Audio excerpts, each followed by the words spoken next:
Good evening. Welcome to the regularly scheduled meeting of the Warren Planning Board. We do have a quorum. Could you state your name, starting with Matt? Matthew Atwood. Ashley Medeiros. Brett Bobian. Tyler Dixon. Fred Massey. Terry Delapaz. Jim Lepers. Okay.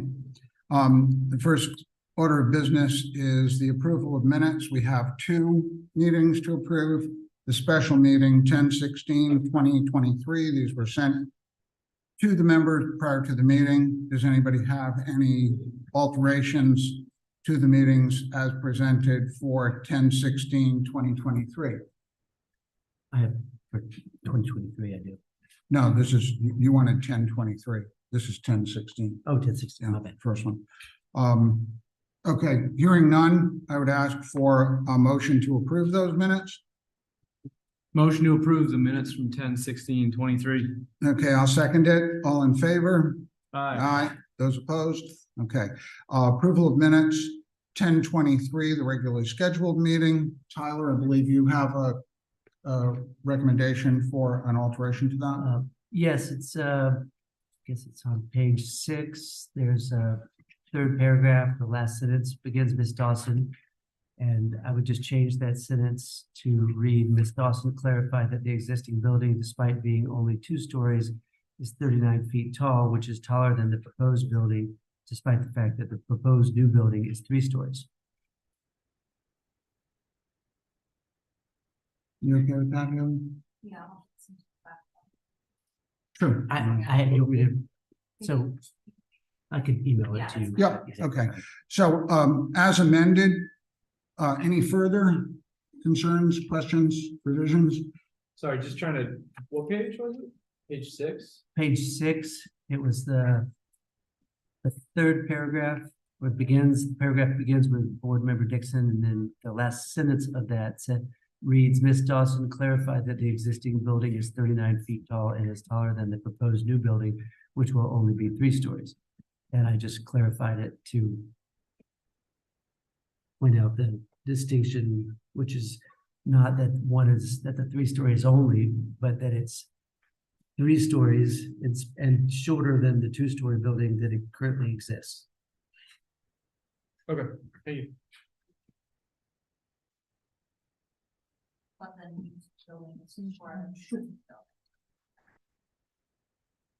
Okay, I'll make a motion to approve. Second?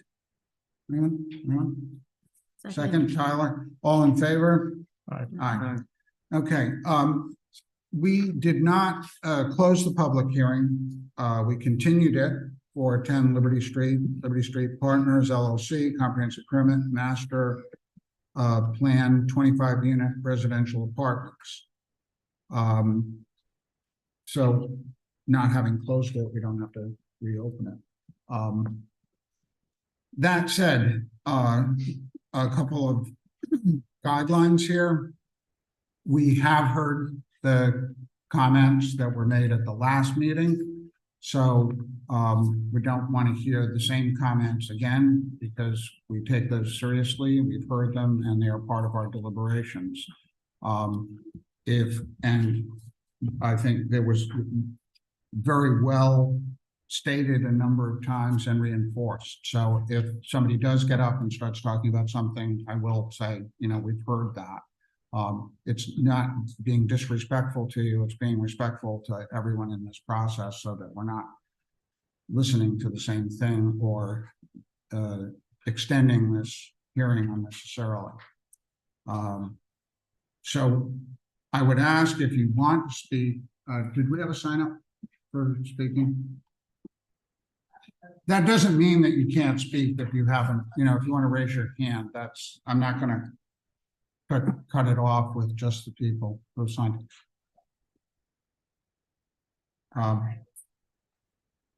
No one signed it? Okay. All right. Before we opened it, did we want to have the applicant present the new information? I think that would be appropriate. Yeah. Share this way all public comment on the new and updated information. Okay. Which we did receive. Thank you very much, Attorney Cox. Mr. Chairman, members of the board, apologize for my voice. I'm down on a 3-week cold. My wife now tells me I gotta go see my doctor. Anyways, at our last meeting, we had the planner's very thorough report that had 25 conditions in it. And I think it probably startled everybody as it did me. But when I looked at it after the light of day, I realized that they are greatly reduced in terms of number. 7 of them simply don't apply. 5 are either de minimis or absolutely final. 3 of them are duplicates in reality. And so now we're down to 10 with 5 of them readily addressed. If I could simply run through those very quickly for you. The following 7 ones don't apply, and this is by the number that they are assigned on the board, on the planner's report. Number 13, no tax credits are being asked for. Number 14, referral to the HDC is invalid because it's a comprehensive parent, and HDC has been involved in all the TRC meetings. At least the chairman has been there, and I want to address that in a moment.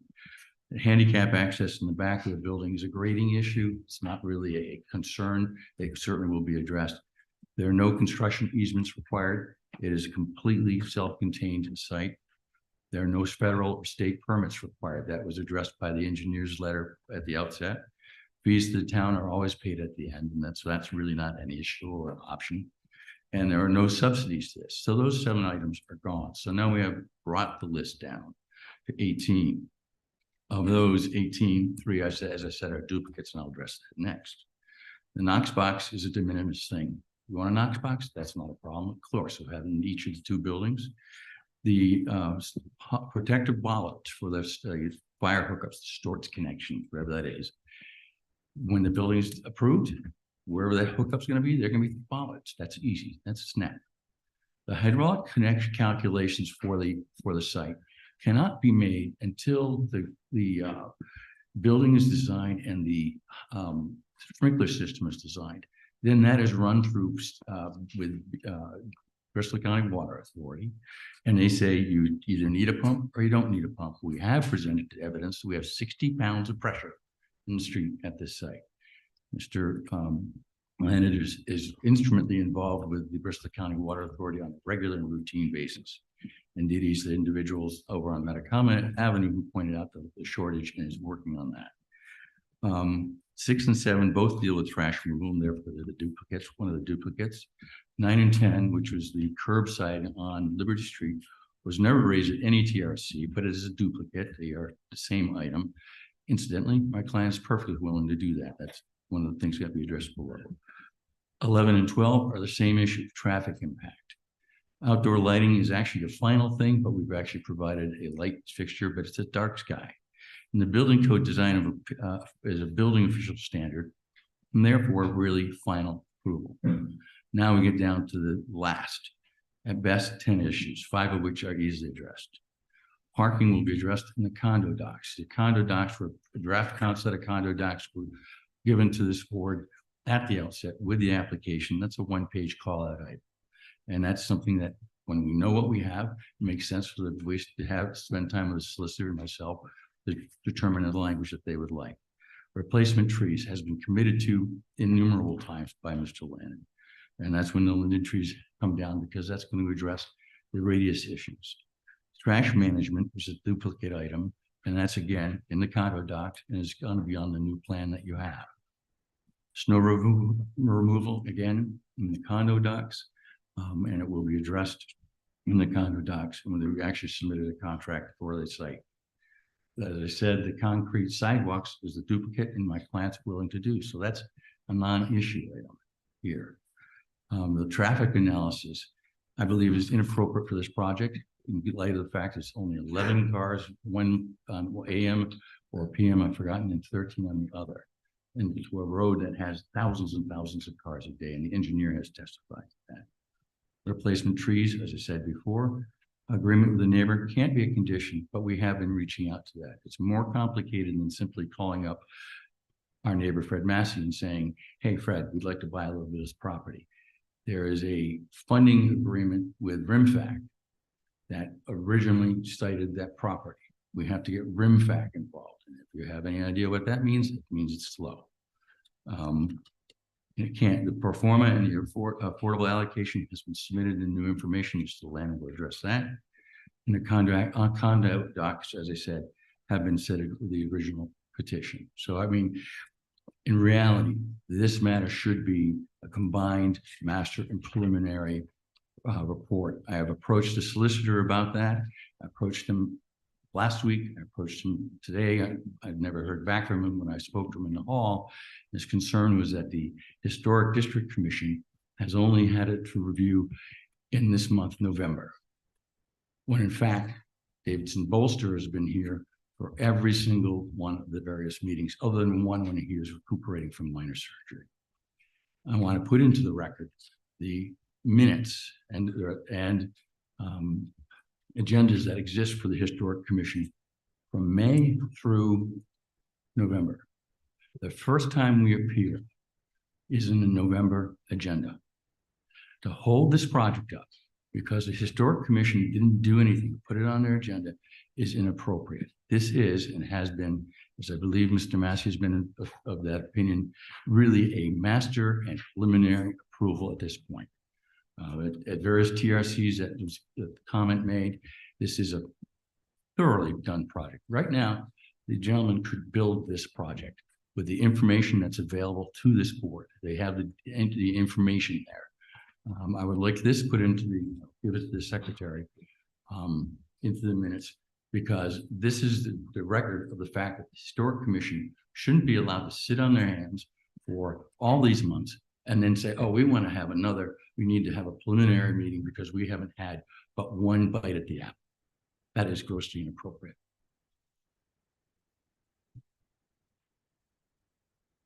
Those are pulled directly off the Secretary of State's website. If anyone wishes to comment. So I will now, I've calmed down, hand it over to Mr. Brandon, who will explain what's going on with the project, with the added information he's provided the board with.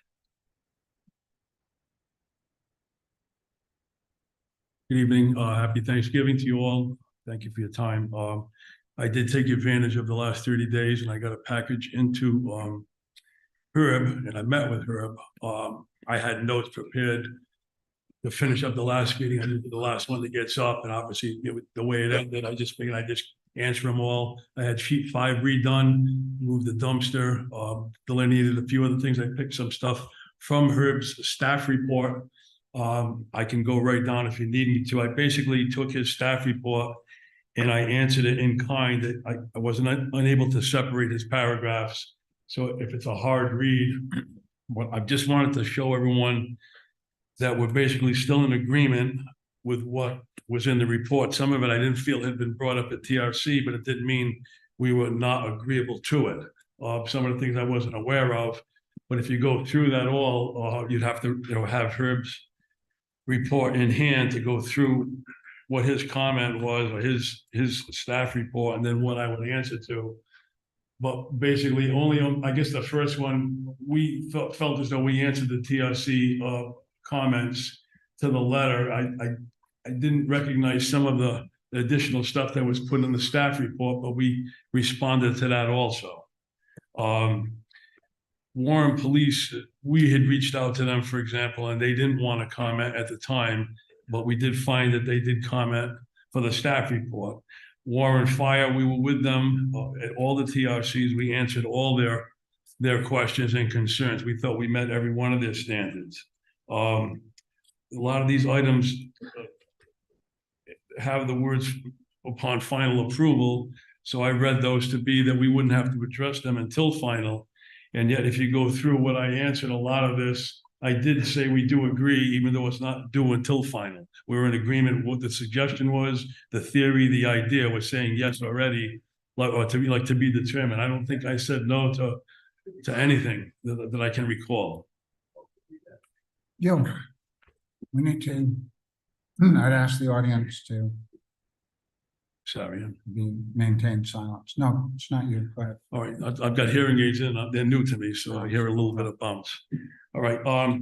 So I don't want to dwell on the response to the staff report, but I just wanted it out there. If you had a chance to read it through, if you had any specific questions about an item, I don't want to, lengthen your meeting by reading. I don't need to read anything into the record or anything like that. But if you spotted something, and then we can obviously go on to the next, the other stuff you have, like the pro forma and how I separated the apartments and the units and stuff like that. So if there's any specific questions, we weren't aware of like the front entrance. We don't think it's a bad idea with the curbing and the sidewalks being redone. It just wasn't brought up at our TRCs, but we're already saying, yes, we kind of were thinking we're going to do that anyway. Quite frankly, there's no delineation as the pavement reaches Liberty Street. It certainly deserves curbing and sidewalks, and we would certainly do that. But it just came up in the staff report. I was traveling to New York and I was kind of reading it, but I didn't realize the gravity of it. Ben took it seriously, I know, and he said there's a lot in here, and I don't disagree. If you just read the staff report, there's a lot in here. So I'm just trying to diffuse as much of it as I can by having this next meeting, and hopefully we can get through most of this stuff. If you have any further questions, I think I answered just about everything in the affirmative, even though some of it, I guess we would address later on in the process.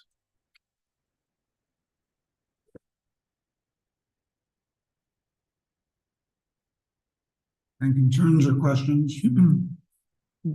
So this is regarding the 39-page document, yes? Well, particularly in terms of the responses to the staff report, Okay, TRC compilation of comments and resolutions. I know I can say my concerns at the TRC were not simply to increase parking capacity from 24 to 28 slots. My concern was the parallel parking, the number of cars that could be accommodated. So that's not a reflection of it's noted as my initiative, and my initiative was not increase it by 4. Strictly the increase in parking. I think we walked in with 24. That was all I was saying. And you said, can you get any more in there? I think we came back with 28. That was all Right. parallel Because that- parking. Yeah. TRC was this is a lot of cars jammed into a very small space. And even given that, there was not much leeway for anything more than 1 car per apartment. I don't disagree. And that's why we were talking about the property purchase. I did not see any formal documents relative to this. You've told us that you're seeing these folks, but I've not seen any evidence of specific communications with the East Bay Center on that land. I can speak to that if you'd like. So Sure. basically, we initiated the idea, as you know, we walked into a TRC meeting, so we were working on something. We initially talked with their property manager, and I'll send you a whole package, starting with the property manager. He brought it to his board. They didn't respond right away. We were a little proactive. We found out who the board members were. As it turns out, Bruce is in the Chamber of Commerce with one, and there's a realtor that we all know. So we've got 3 board members. They brought it to the board meeting. Come to find out that East Bay group has Rhode Island housing financing, and they're not allowed to do anything for a period of time, almost similar to, ironically, what we do. You have to lock into a certain thing for a certain period of time. They have 3 years left on their agreement with Rhode Island Housing, their finance agreement. They did say, and they gave us permission, I'll show you evidence of contact already. We've already contacted Rhode Island Housing with their permission to see if we can unravel the last 3 years, some sort of a quid pro quo, tell them what our project's about. And so it's gone quite a ways, but not to get your hopes up. There's a tangled web. It's not a guy that owns a big lot. It would have been very easy, but I want you to know, and I will send you I didn't want to give you too much in here. I can send you a whole separate package just about the property next door. There's been many communications with many people. I can tell you right now, I'm waiting for a response from Rhode Island Housing, and maybe we can meet with someone there. We gain nothing by doing this, probably some parking, a few more trees. It was our idea. We're for it. We're not trying to dodge it. We honestly came up with the idea. I don't feel it's fair it be held. Quite frankly, the application was here before you first, but we're still working on it. I'll give you more than probably 5 or 6 communications that we're working on it diligently. Again, I mean, I think the concern is the number of cars, which are essentially reflecting the size of the project. And the size of the project, it's, to use a metaphor, it's like trying to fit a square meal into a round can. You know, you're saying, we have this, it would be nice to have more space, but if you don't have more space, then the project itself needs to shrink because we're losing landscaping, we're losing Right. the scale and scope of the neighborhood in this process. So, and as I'd said, 4 or 5 through these TRCs, it's not just a nice to have in terms of the scale of your current project. It's in many ways essential in order to make this thing work Right. in realistic terms with the size of the buildings being proposed, the number of units essentially. I don't disagree, Fred. I don't disagree at all. And maybe we're getting to a point where we're gonna have that discussion. If it's not this, then maybe it has to be that. But we haven't, to be fair, we haven't. Yeah, no, We I haven't get got there it. yet. So I'm trying to get to, I want to make that clear because. no, it was just fine. And As it relates to responding to these things from the TRC, No. this was a larger issue that really addresses more than just parking. It's the size and scope. well, I can give you my word that we're working on it diligently. There's been multiple communications and we're not giving up on it. No, will we? They actually would like to do the deal. They seem to be hamstrung with Rhode Island Housing now. And if we can break through that, I mean, it's a state of Rhode Island agency. Who knows? We might get lucky. Parallel parking and I can give you, for the record, I apologize, but quite honestly, I'm tad offended that my representation that we reached out isn't enough, but I can put into the record and we'll deliver it to the secretary, email to Attorney Greg Dias, who's on the board, and copies of the agreement and the rim back. Yeah, I mean, you know, if we took everybody's word for everything that goes on in here, we'd be in dire straits. So it is important. It's a key part in my way of thinking to the nature of the project. So, I mean, I believe you, you know, I mean, you've been very forthright in terms of where you're coming from, but if we don't see that this is actually taking place, it's fine. then it becomes I may harder for have folks. more in my, I have a larger file in my briefcase. This That's is a- okay, you know, I a mean, walk around we're file. not looking for No, it's fine. Bulk, It's we're looking ongoing. for We like the idea. To verification. certainly make things easier. As far as the parking goes, I just wanted to establish a 9x18 spot is the industry standard all throughout the country. And parallel parking, I know that not everybody knows how to parallel it, Freddie. I mean, I still have my CDL. I probably pass my physical every year, so it's easy for me. I get it. They are condos, to be fair. People are going to be aware of that, whether they decide to buy one or not. It's not like a rental. And so just to clear that, and there were also 9x18s, and I did hear you say maybe you can make them a little bit longer, and frankly, we're working on that. So Yeah, So- again, go ahead, I'm sorry. Sorry. yeah. Go ahead, Brett. No, go ahead. So just a couple clarification questions. Under the agreement, you know, sort of the modifications that you've agreed to, can you just clarify the parking request as it stands now? The relief for the parking requirements? The total is 28, with one of them being ADA compliant. So you want 28, which is, and last month we established that 37 was the requirement, I believe, right? Someone mentioned they were doing, someone said that 1.5 is the standard, I believe, right now. And I guess somebody else said it's going to change in 4 weeks, but you correctly said we're not in 4 weeks. We're here right now. And I remember you said that, and you're absolutely right. So 28 is what you're looking to be approved for. Right now, we've designed it with 28. Okay. One of them being handicapped, like I said. It has the number, and then we also discussed the total number of bedrooms. I see that you added a 2-bedroom affordable unit. Is that an entirely new unit? No, That's it's part of the market 25. rate was converted to an affordable. Is that what you did?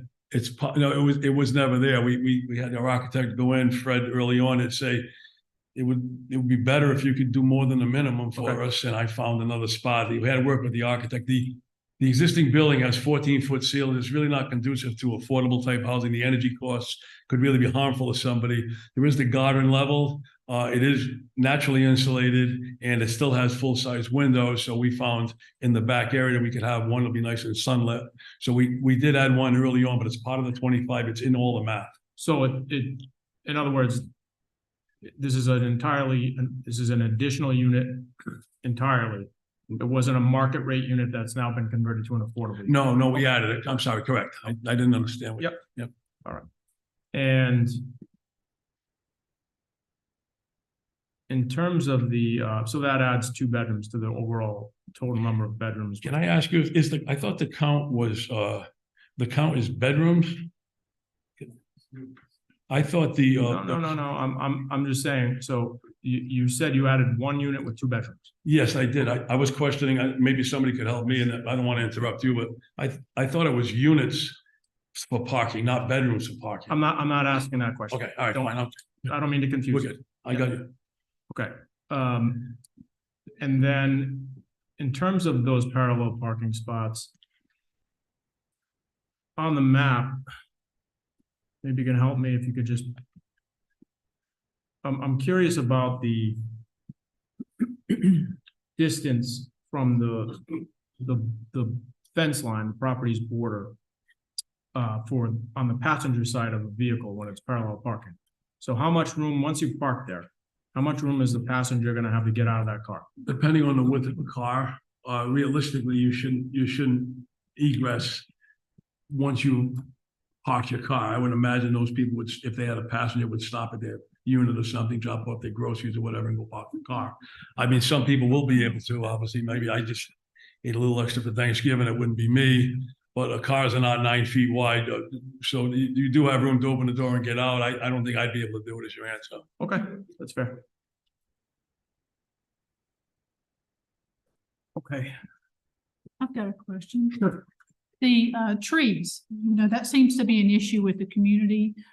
You say that you're going to put some replacement trees at other locations. What exactly does that mean? On this property or somewhere else? So we will have a landscape architect with the space that we do have design something. I think that surely comes down the road, landscape design. We have Diane Soule, who's been doing subdivisions and projects for us for years.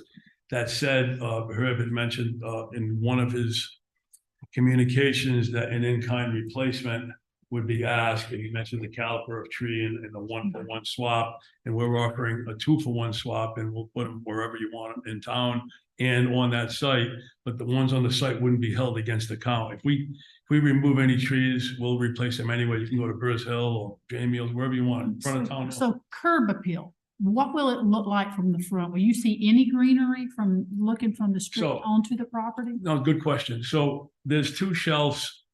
If you see the building, there's 2 sizable Okay. concrete shelves that come out.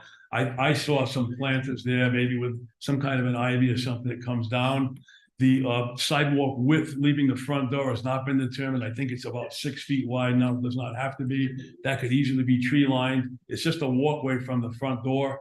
There's actually only going to be 2 units, ironically, serviced by that beautiful front entry.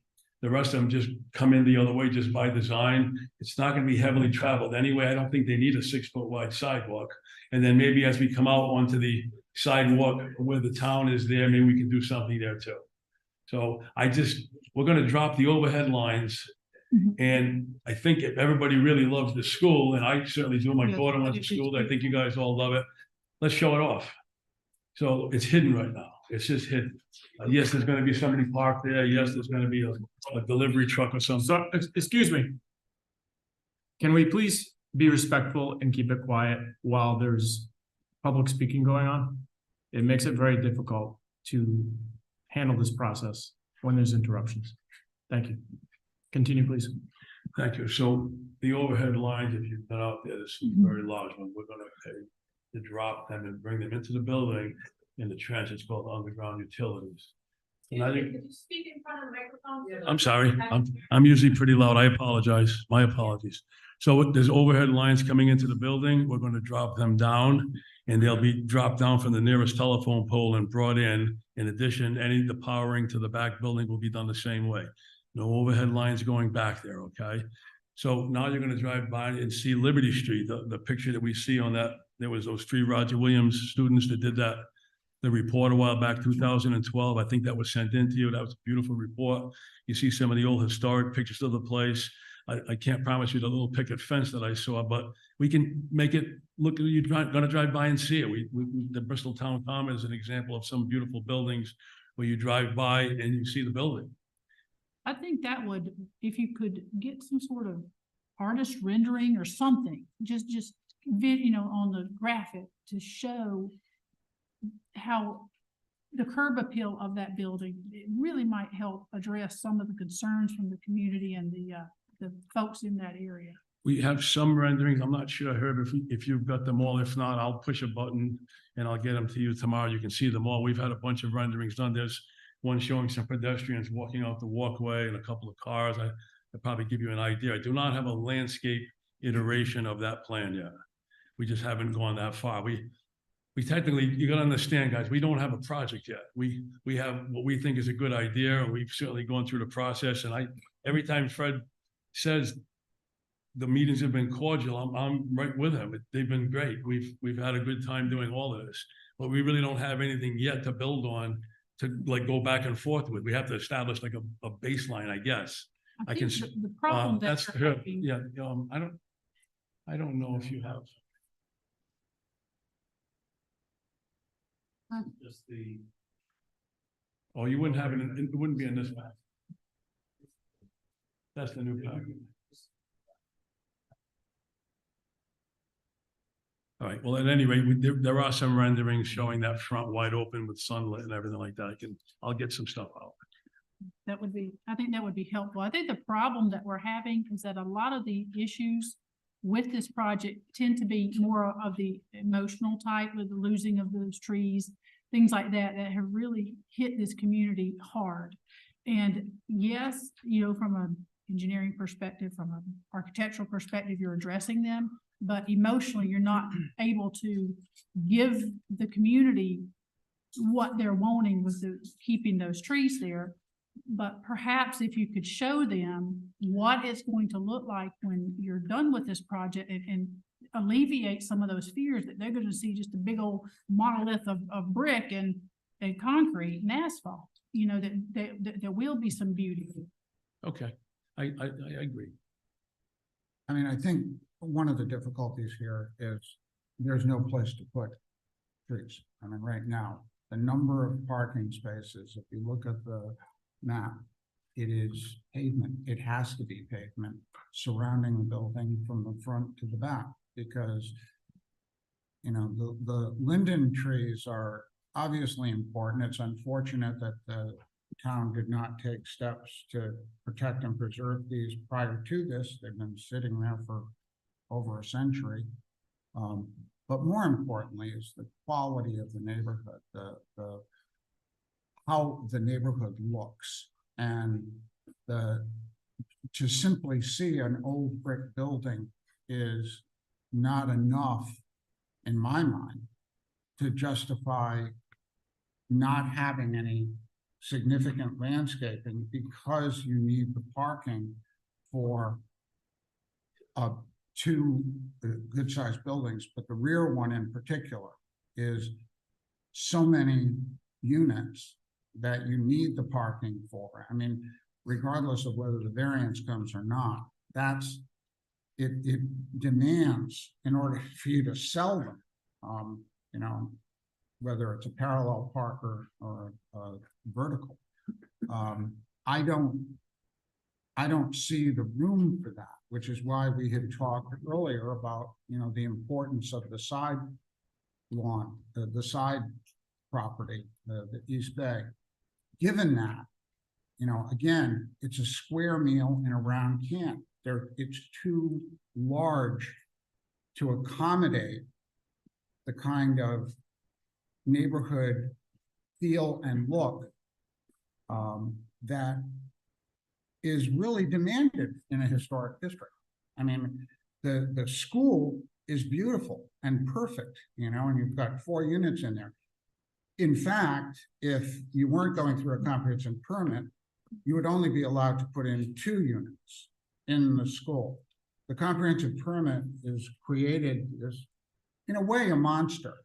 And I've noted this before, this comprehensive permit is, you know, the road to hell is paved with good intentions. This is the result of our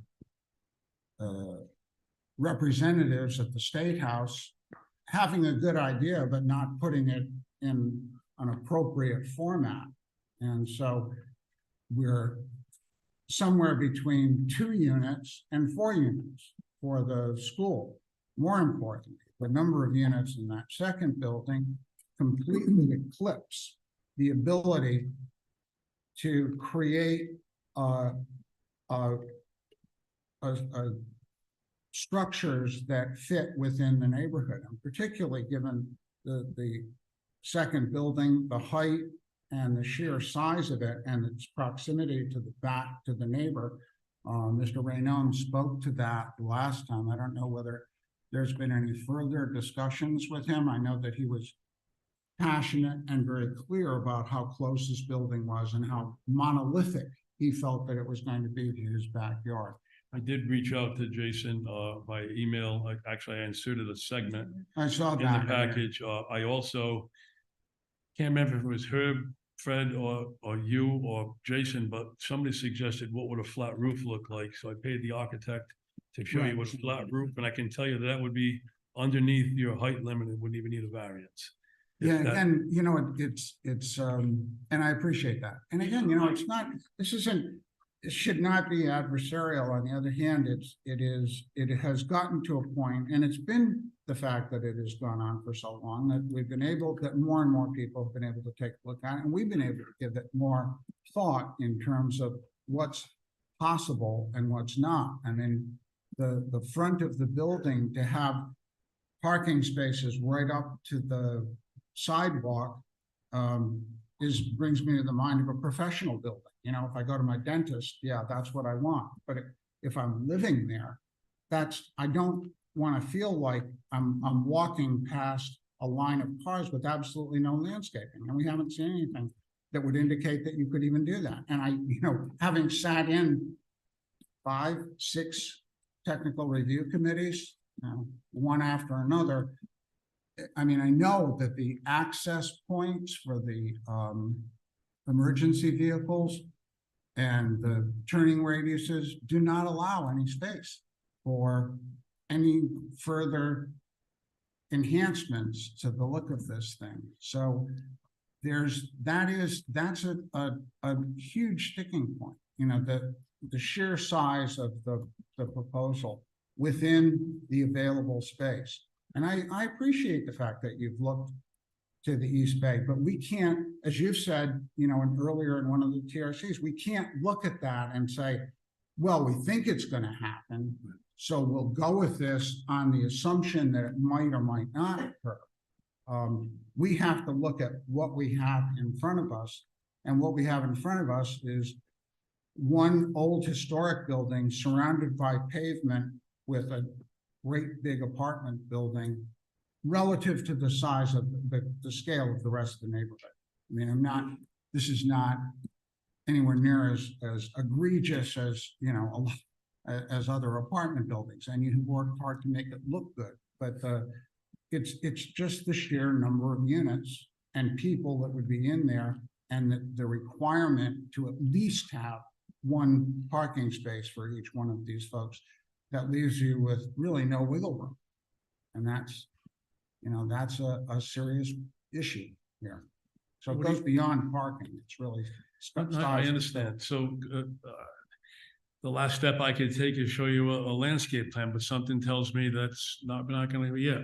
I got a feeling that you want something else. You want me to think of something else? You want to suggest something? What are your thoughts? We've said all along, I mean, you have noted here that, you know, you reduce the size of the building based on Davison's comments, but I mean, I don't think Davison said, you know, just reduce it by 1,000 square feet and I'm going to be okay. No, I don't think he ever said that. I think that everybody that asked us to do something, I just wanted to let you all know that we did something. And you have every right to say, I want more. I meant more. I thought Dave was very helpful, quite frankly. That building, I had it centered in the back. He had a great idea. Can you shift it over? So really, we're only gonna look down one of the corridors and see it. I took that to heart. He had the raised, I mean, the painted walkway egress to the back idea. David came up with some good ideas. I'm not discounting David. He sat in all the meetings. But I'm saying that those were, you know, before we understood the full scope of this and the fact that there would be really no wiggle room here in terms of landscaping and parking and the size and scale of it in comparison to the buildings surrounding. You know, these are all residential homes of historic value, most of them. And even though this thing is in the back, I don't know if you've ever been down Ocean Drive, the Boulevard in Newport, you know, where all the mansions are. I mean, I'm not a fan of mansions, the robber barons of Newport, but you drive down there and you look to the left and there are some pretty ugly apartment buildings that sit in there. They're visually jarring, you know, and this is something that we're talking about. I mean, I think it speaks to what Tara was talking about before. There's an emotional aesthetic element in this that we have to take into consideration. I think in fairness to the community, in fairness to the people who bought their houses, worked hard to restore these. I mean, 30 years ago, Warren did not have the look and feel that it does today. And that is because there's been concern and a focus on the part of people who have moved here or who have lived here to restore those houses and to now say to them, yeah, I know you've done that, but you know, we feel that we need to put in something that's much larger than anything that exists anywhere within a radius of the neighborhood. That's again the concern, and I mean, it's a hard point for me. I mean, anybody else have? Yeah, please. I have two comments, but you can go first if you want. Yeah, I guess I am really hung up on the parking, and because on top of the fact that on top of the fact that there is not many in the lot, there's also no street parking. And so I'm not even sure how the residents existing park on that street. And that's, I think, what's really concerning. And just knowing where it is, there's really not many local lots. And so I think that's going to be a concern, as well as still the size. And so I don't know anything about costs of building, but you mentioned you're kind of just scoping this out. I would like to see a scope of something smaller, understanding that we're going to get a fraction of the affordable units, but we're also going to get a fraction of the non-affordable units. Maybe then there's less apartments. You're still able to generate the net revenue that you need. So almost kind of balancing the cost, if reducing and seeing what that would do in another pro forma to maybe, 19 or 20 units. So then we are getting more parking that is more reasonable in a 2-bedroom, and expecting that there's at least going to be 2 cars for a 2-bedroom.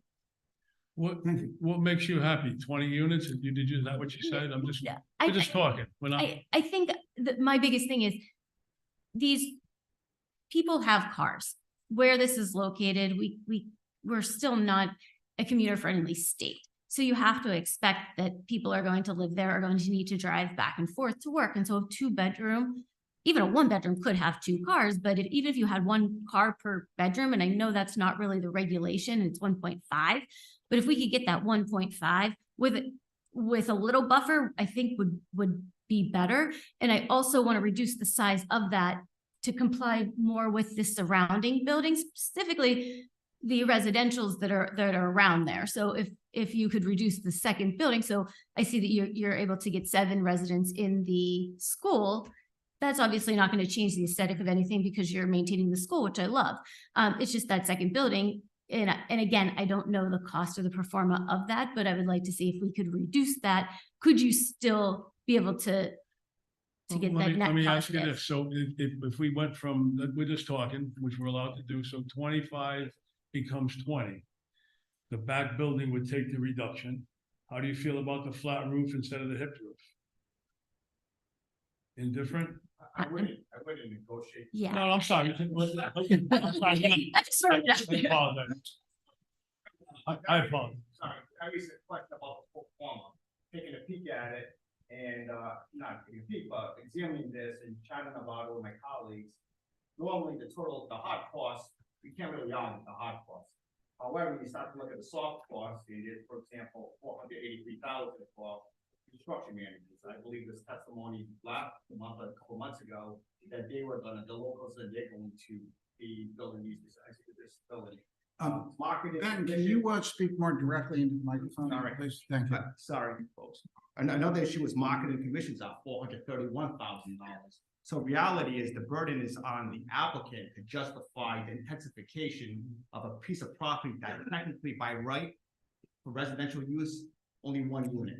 Fred said two units, and that's a special use permit. So that's the comparison balancing tool. And that's for the applicant to go back and justify the intensification, bring it back to the board and say, this is what we need, this is why we need it, the numbers back it up, and then the board would probably be more inclined to support such a project. Just so I understand, because what I don't want to do is the plans that we have here now, as builders, I don't build much anymore. I still have my license. Ronnie still builds. Those plans are pretty much ready to build with. So we've over the past several months, and some great meetings, we've developed these plans. I mean, I have an elaborate underground drainage system. I think down the road, the next people that come through, you say, get a letter from your engineer that says he can design one for you if you need it. So right now I have an underground detention system that's going to accommodate that building. Maybe I didn't need to have it designed is what I'm trying to say. But the level of plans that we have before you, we can meet with your building inspector, your electrical inspector, your fire chief. These are close to being ready to build. We were able to estimate the lumber on this. And all these subcontractors, we had to get hard numbers for you guys. He's not disputing the hard numbers because we are in the business. I don't think you can discount a 10% markup for a contractor to build this. It's one thing to be an investor and get a return on your dollar, but the fact that we're in the business will just give you a better product because we have a vested interest in the product, Ben. But to be fair to us, the markups are 15. I think you know that if you're close to our business, 10 running there every day and reaching in our pockets to get this done. That's not a big ask. I didn't think that one would be questioned, to be honest with you. Real estate commissions are set at 5%. We were hoping to maybe get a few pre-sold. We have some friends and family that are very interested, quite frankly, we're from here. Maybe we can mitigate some of the real estate costs, but those are legit numbers. My CPA put them together. I got an amortization schedule. And by the way, and you can have a copy of it, this is a 24-month amortization. This should be a 5-year, and you know it because you're in the business. I know you're in this part of the business. We're allowed to stretch this out over a 5-year plan. So the cost of our money can go up exponentially if we don't get this thing done. We're aggressive with a 24-month plan. I mean, I understand that, I appreciate it, but we're not held hostage by the fact that you're ready to go to You're not. build. No, I mean, it was it's like, brought up about the we pro can't- forma. We're not, and I absolutely understand what you've done. It's been an education for me to watch what you've done in this process.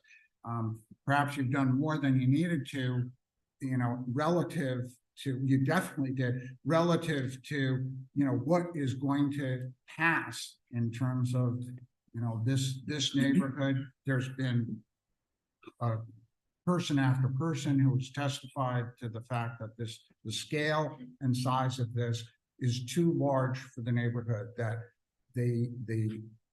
it feels like too many people in too small a space. We thought, well, if you can get some additional space, there's a possibility of more wiggle room for us to discuss this. But without that, and without the promise of that, a smaller building at higher cost apartments, fewer apartments. If you take 10 acres of land, you could build 10 small ranch houses and you could sell them all for, $250,000. Or you could take that 10 acres and build 5 houses and sell them for $1.5 million. You're still going to make money on it, but you're staying within the scope of the neighborhood. I hardly want to see us, be just producing expensive apartments, condos, houses. But in the case of a neighborhood like this, in some ways, that's what we're looking at. We're looking at something where we're saying, can you make the same level of profit? I mean, I've looked at the pro forma, 583 for the construction management, close to $500,000 for marketing. Seems like a lot of money for both, given the fact that, and those are soft costs, and that's what Ben was referring to. That, it seems to me that that could be reduced somewhat. The amount of materials that in smaller scale building would also bring about a reduction, but it doesn't necessarily mean that you wouldn't make, I mean, based on my calculations, and I'm no math whiz, you're making about $1.4 million in profit out of this $7 million project. And didn't seem like a whole lot of money to me. For the size of the project. Is it possible to make a smaller project and conceivably make a greater profit? And so you're satisfying the needs and the desires of the community at large, not just the immediate neighborhood. Can I ask a couple of questions without seeming Yeah. to be a horse trader? Because I'm not, man. I'm just trying to find a way to go forward. So what are your feelings about any 3-bedroom units? Any at all? Again, I think if Is it- we were able to shrink the size of. And the amount of units were shrunk, but some of them had to be 3 bedrooms to help mitigate some of the costs. What do you- And maybe not as many. The building in the back is smaller. Right. Because it's providing you with a higher market rate apartment. I mean, There's a few dollars more in a 3-bedroom, quite frankly, and it might help us mitigate the cost of a reduction in units. We would have to play with some numbers. What I'm trying to avoid is, I don't want to come in every month with a new idea.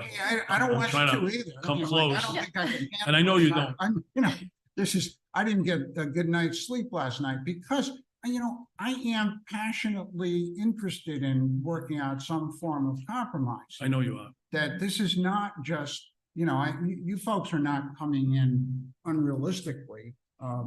But I think we've all learned something as we're going through it. These comprehensive permits are tricky, because we're talking about affordable housing. Now, right now, you're working at 80% AMI for affordable housing in order to meet the criteria. Right.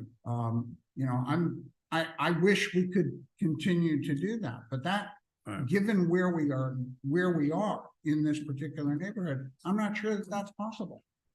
If we want to do something that is, nobody's gonna walk away from this thing and go, oh, this is great. This is, we're all in love with each other.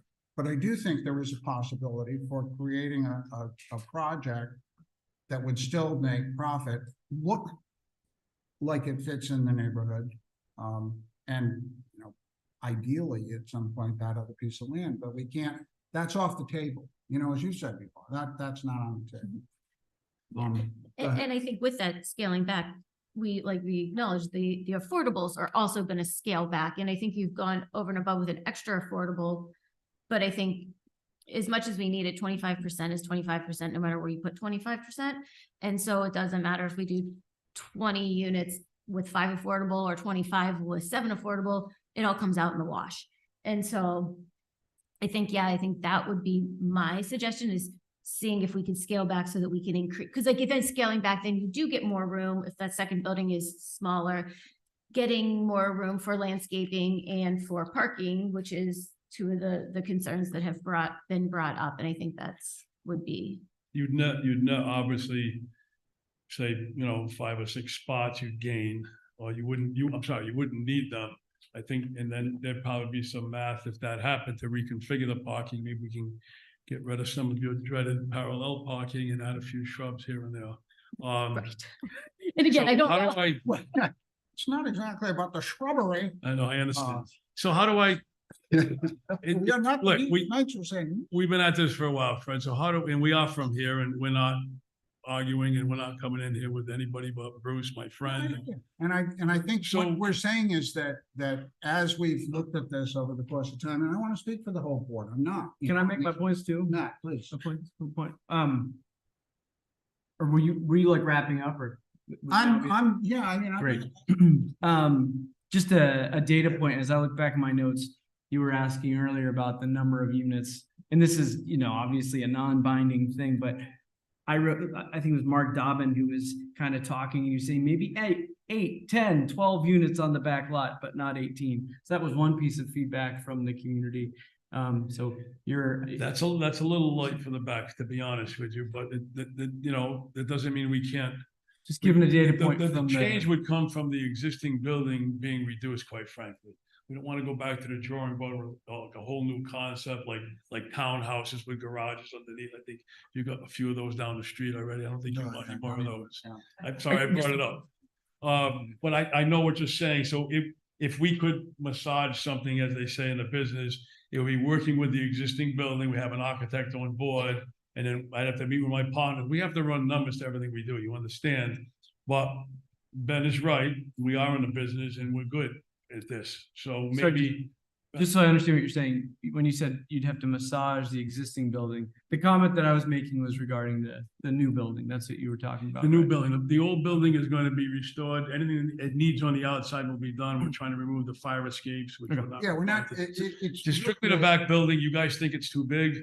I'm asking if you like a flat roof at all, because there's something there for it. We're indifferent. If it lowers it, So people can't see it It's from. the number of units in All right, that. the height doesn't bother you? The scale of it. I mean, I think it should be around the same size as the school in front in terms of height, but it's not the height as much as it is 18 units in that building. It's not quite as tall as the existing. I remember that. So but we could make it so we didn't need a variance with a flat roof. If it was important to a neighbor or someone who said, geez, I'd rather not see any of it. Like, you look at that building, you take off, there's 3 windows on one side and 3 windows on the other. You compress it, you shrink it. That's what we're looking at, which would mean that you'd still maintain the architectural integrity of the building, but if you reduce the size, that's what we're saying. And in doing so, reduce the number of units. Those are the. Do you have a rendering of the building on Not the gonna give property? my points. Apologize. Do you have a rendering of the building on the property? The whole thing, yes. Can we put that up or direct me to it in the paperwork?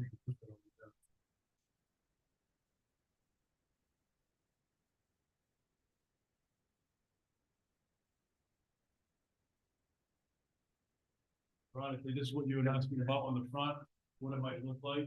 Okay. So this is a rendering. In front of your building. You don't have these to do that. Yeah, I mean. Those weren't in our It's- package. Well, these. Yes, I can see. Sorry. You're good hearing you. Oh, I'm sorry. No, I'm just thinking. It's not your. Let's be presented.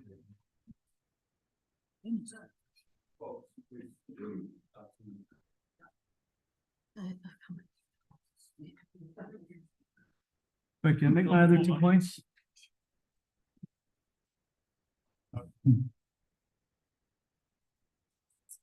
This is, Yes. standing on Franklin Street, you're walking up from Water Street, this is the first corridor from the back.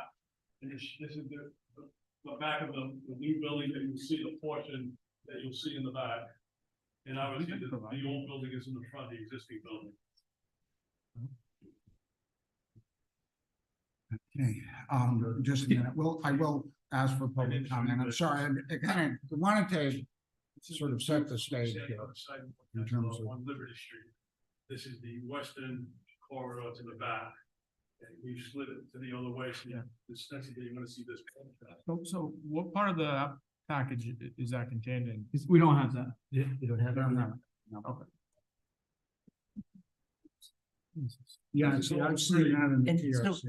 that one on the left where your right hand is, that's Yeah. in rear of the new building, correct? So this is the new building in the back. Oh, and this is back, like a yes. sunlit So the view. soffits on the new building are not the same and are not gonna match the soffits on the other, right? That could be worked out. It's a rendering, obviously. I know that they're. going- Yeah, I just wasn't sure because I was seeing that one, wanted to make sure which building I'm. Right, this is the new, let me just show that. This is a combination of all, like, three different iterations.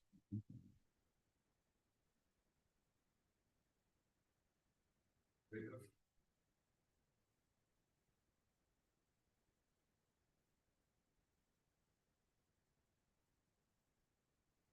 Greg, can I make my other two comments? Yes, please do. My other two, I had a question on the package. In the package, I don't know, it's like PDF page 11.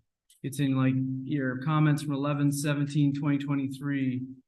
And it said the rear building footprint has been reduced by 1,072 square feet. Total building square foot has been reduced by 3,216. But when I compare the top down of the plans from what I received on the 16th and for this meeting, the rear building is still 4928. So was that a previous? A long time ago. Okay, so that's okay. Result of sorry, I might apologize. The result of the first meeting, I think Dave Bolster was there. Okay. He said, can you make it small? That was our offer of smaller. I realize it's, Okay. everybody has a different idea of what's smaller. I just want to make sure I wasn't understanding missing something. Okay, my second point is it's me connecting some dots, so bear with me for a second. But in the staff report, it has this portion on PDF page 8 under finding 14. And it says, to ensure the planning board has adequate insight and expertise to conduct such a review, the planning board needs to seek specific recommendation from the Warren Historic District Committee prior to the applicant property owner filing any final plan application. In this way, the planning board statutory review process remains seamless and in keeping with state law, but importantly, permits the planning board to have the applicable insight necessary to conduct the proper contextual review of the proposed new building for its architecture and fit into the existing neighborhood's historic content. So today, when I came in here, and I got it earlier today, the Warren Historic Commission's report, and it has a note for new buildings should better conform to the U.S. Secretary of Interior standards. So I pulled up the 2017 version of the U.S. That document. And I would characterize it as when it talks about new structures being placed adjacent to historic structures, the word that comes up a number of times is subordinate. So it talks about, like, for example, on page 26 of that document, placing an addition on the rear or another secondary elevation helps to ensure that it will be subordinate to the new building. New construction should be appropriately scaled and located far enough away from the historic building to maintain its character and that of the site and setting. It talks about on page 79, the new addition should be subordinate. And then on page 156, they have these tables in this document to say recommended and not recommended. And recommended is ensuring that the addition is subordinate and secondary to the historic building and compatible in massing, scale, and not recommended is constructing a new addition that is as large or constructing a new addition that is as large or larger than the historic building, which visually overwhelms, i.e. results in the diminution or loss of its historic character. Lastly, and then I'll be done reading, on page 162, it talks about, ensuring that ensuring that new construction is secondary to the historic building and does not detract from its significance. And then I thought it was interesting under not recommended, it says designing new buildings or groups of buildings to meet a new use that are not compliant in scale or design with the character of the historic building in the site. And then it says, such as apartments on a historic school property that are too residential in appearance. And I was like, wow. So I guess the question, and I don't know if this is addressed. I mean, I think it's in line with the conversations we've had thus far about scaling, but how does one come into better conformance with U.S. Secretary of Interior standards is my large-winded. Can I ask you what document you're reading from? The U.S. Just a heading. U.S. Secretary of Interior standards, And where did you obtain that document?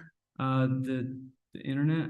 Yeah, you can just go online, so basically. He went The online? Historic Commission has its own standards and guidelines for the town, but certainly is guided by the Secretary of the Interior guidelines set through the federal government. And that's exactly what he's referring to. If you just Google it, you're gonna see the So document.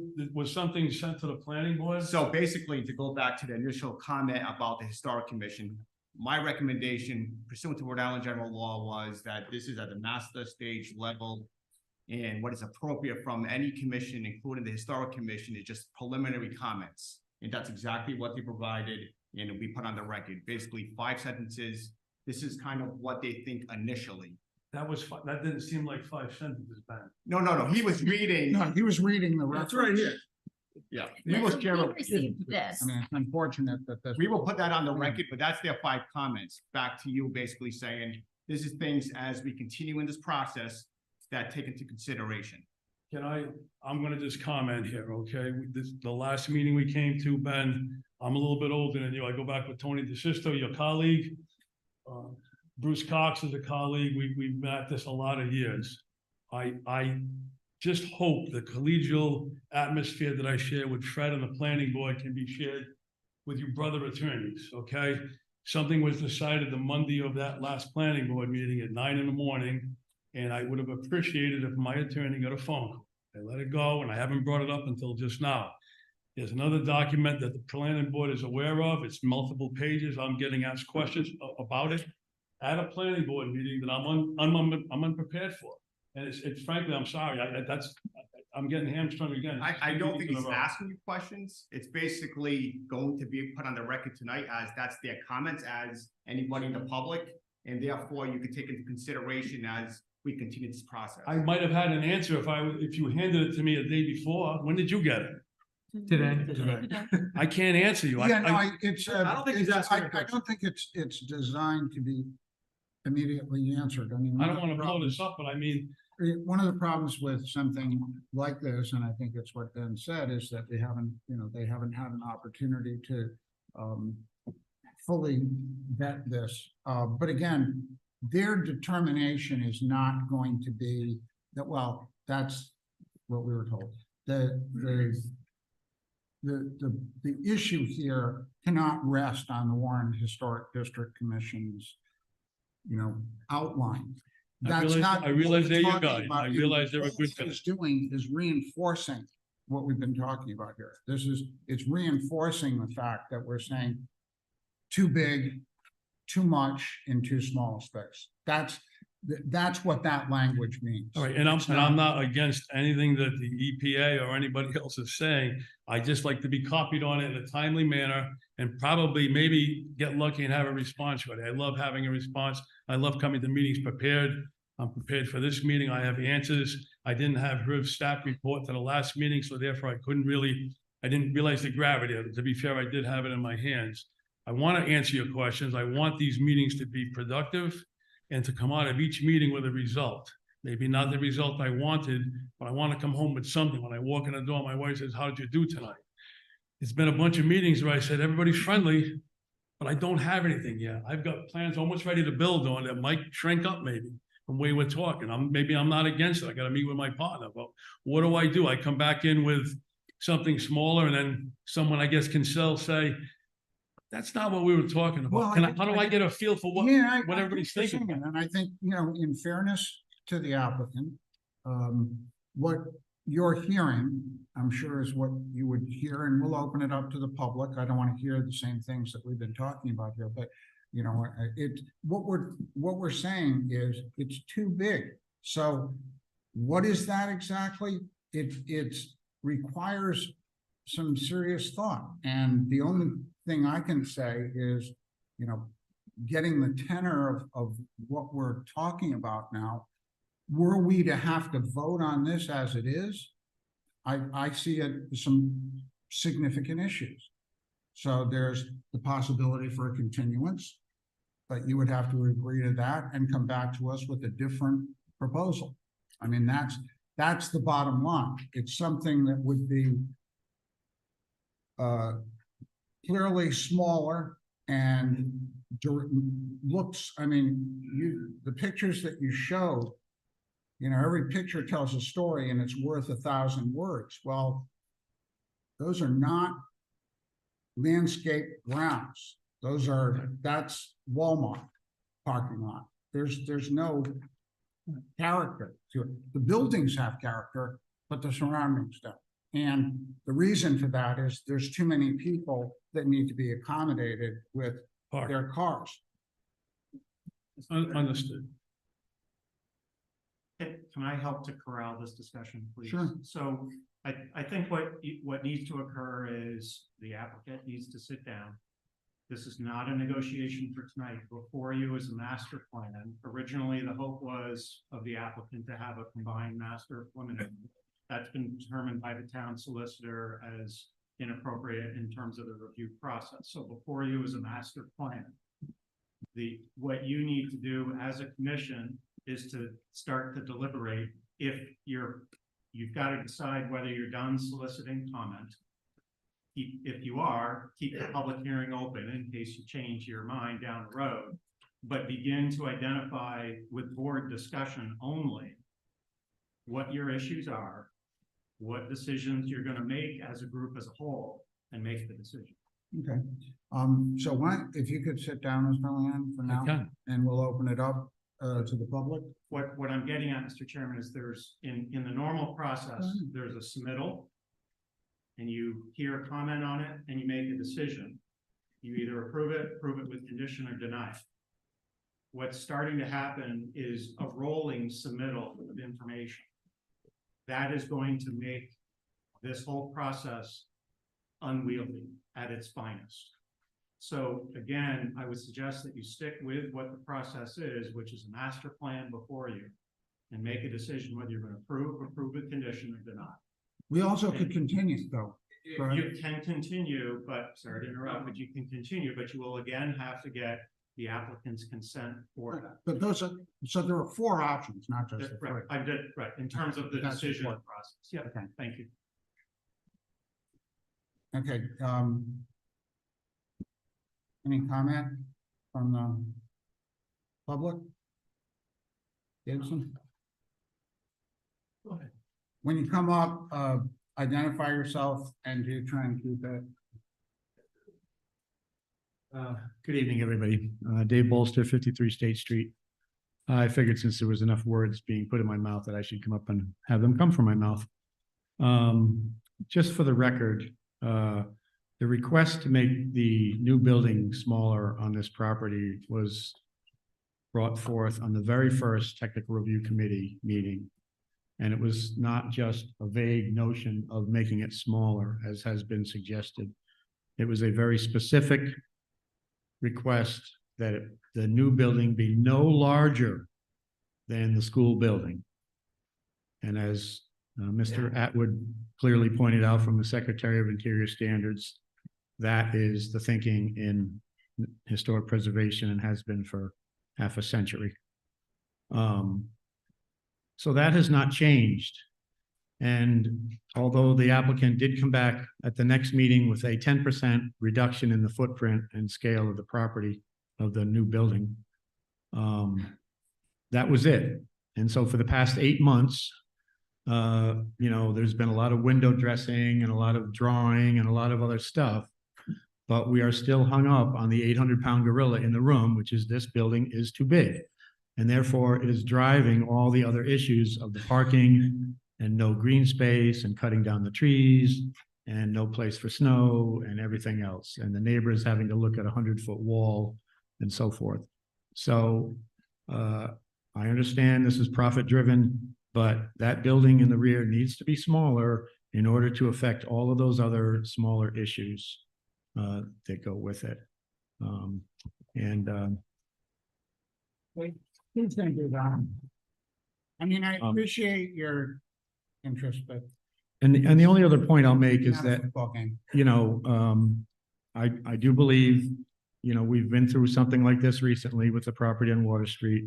And I will say, I think this community has been very diligent in trying to participate and be civil and be attentive and so forth, and taking their time out of everybody's busy lives to deal with this.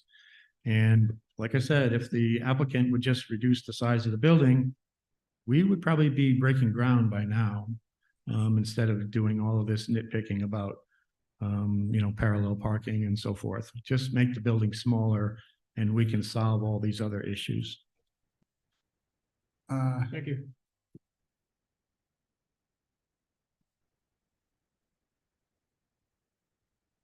Good evening. My name is Eileen Collins, and I'm representing the Warren Preservation Society.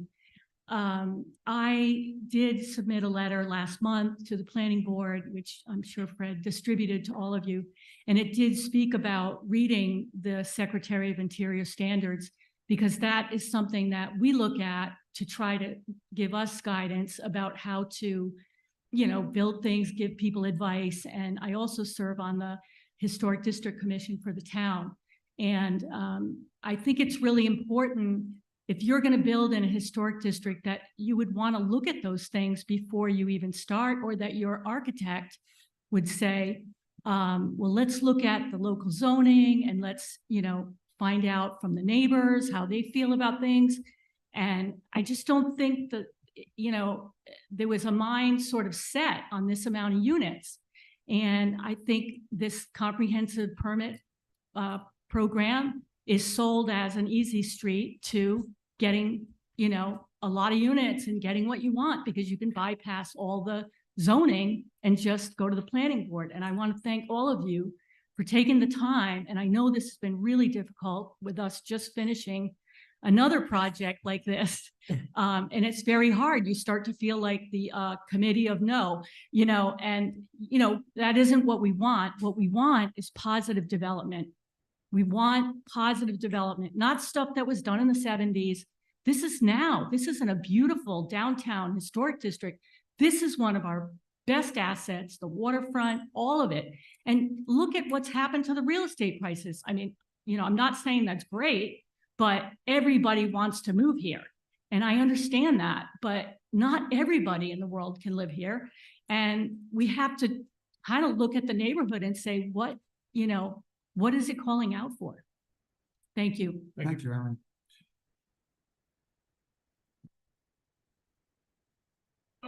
Oh, go ahead. Anybody else? Yes, no, go ahead. Sorry. So my name is Frank Albee, and I live at 33 Water Street. And other than Mr. Lannon, who is has got contacts for a very long time, I'm pretty new to the town, only 3 years. So I would like to address all of you, like in an open letter, to you, members of the planning board, to my fellow citizens, and especially to Mr. Lannon and Mr. Luro as well. So you bought the 10 Liberty Street site. Well, and also I should say before I get started, some of the issues have been addressed here today very competently, and you know, I hope there's no duplicity here for you that bores you. But Mr. Lannon, you bought the 10 Liberty Street site and told us that you are going to restore the beautiful schoolhouse and build a new building that fits into the neighborhood. You say that you are really a part of us, that you are very concerned about our community, and that you want to work with us and address our concerns. You told us that you are not pigs, that you are not bullies, and that you will be open and transparent with us. So please let me tell you that I am highly critical of what I've been hearing.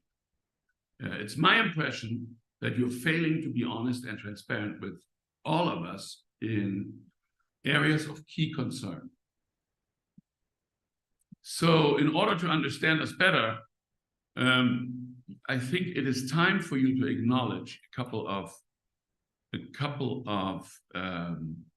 points that keep coming up and have been addressed in all frankness. One is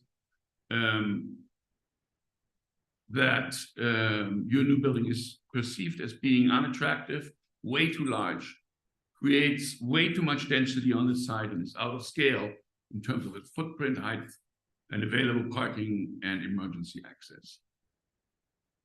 You should also acknowledge that pressing 7 very small affordable units into the building is merely a vehicle for you to obtain affordable housing funding, because a 500 square foot unit hardly comprises affordable housing for anybody, because it's way too small.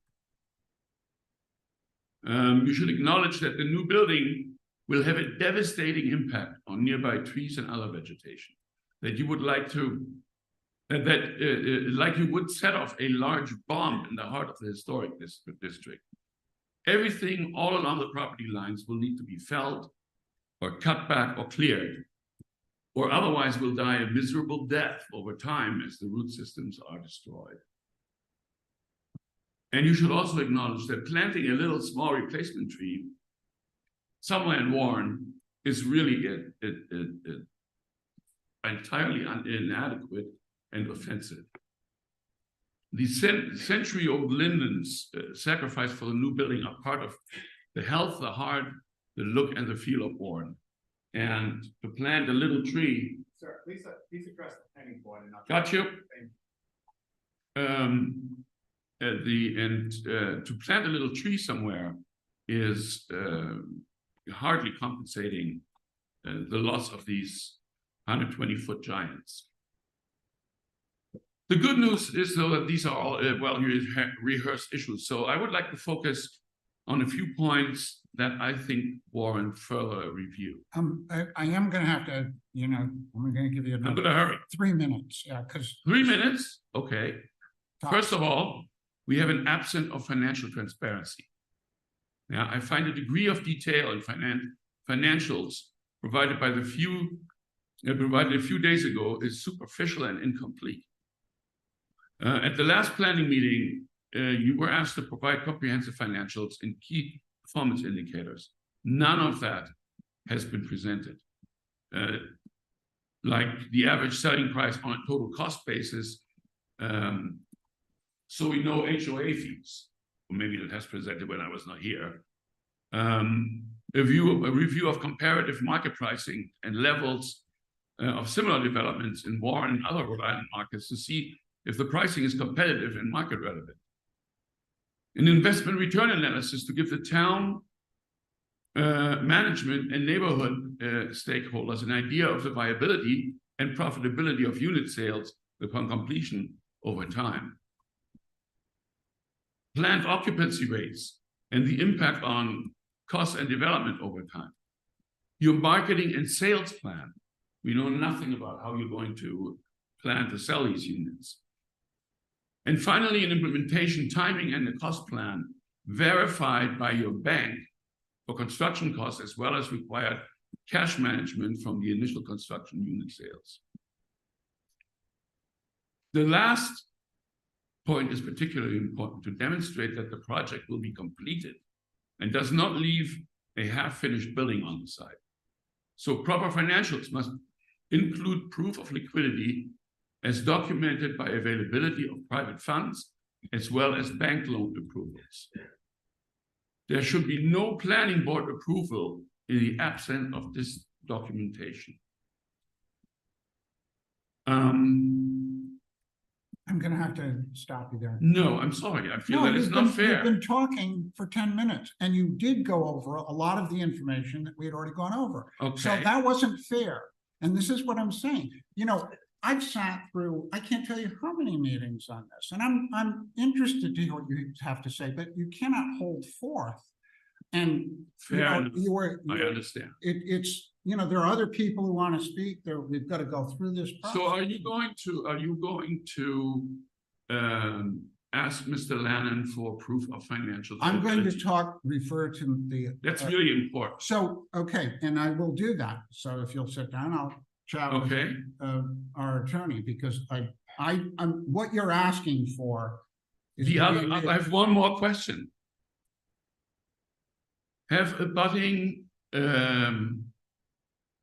neighbors? Have you had contact with all of them? Yeah, no, wait a minute. Sir, it's okay. Billy, that's enough. Sit down, please. Well, So could you please at sit least tell down. me? Please sit down. I mean, Sir. really, that, if you had followed this, yes, all of the abutters have been, I have not. all right. Please, The sit only down. one to my knowledge has been Jason. Please sit down. I am okay with what you've asked, but you can't dominate this meeting. I don't. So, yes, you are. Right now you are. So please sit down. Please, I'm asking you politely. I believe it, honestly. If you speak any more, I will ask for you to leave. That's, we're looking to be civil here. Well, it's And not civil about what. no, that was not civil. What was not civil? The fact that you're still talking.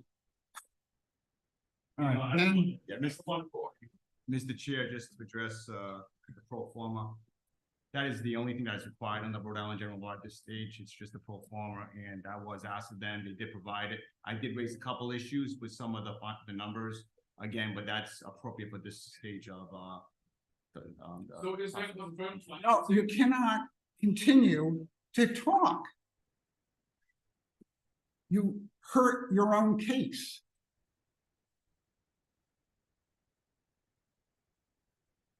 Okay, is there someone else? And please, I'm begging you. I'd like to hear folks here. It's definitely important, but, please remember that this is, if you follow the progress of this, a lot of what was said just then has been done. We've gone over and just that you can't imagine how frustrating that is when you've spent hours and hours on this outside this meeting and then inside the meeting to go through something like that.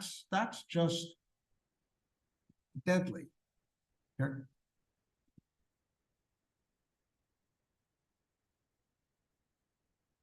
Good evening. I'm Carrie Cronin. I live at 90 Union Street. I am a direct abutter to the Liberty Street School. My bedroom window looks right at the property itself.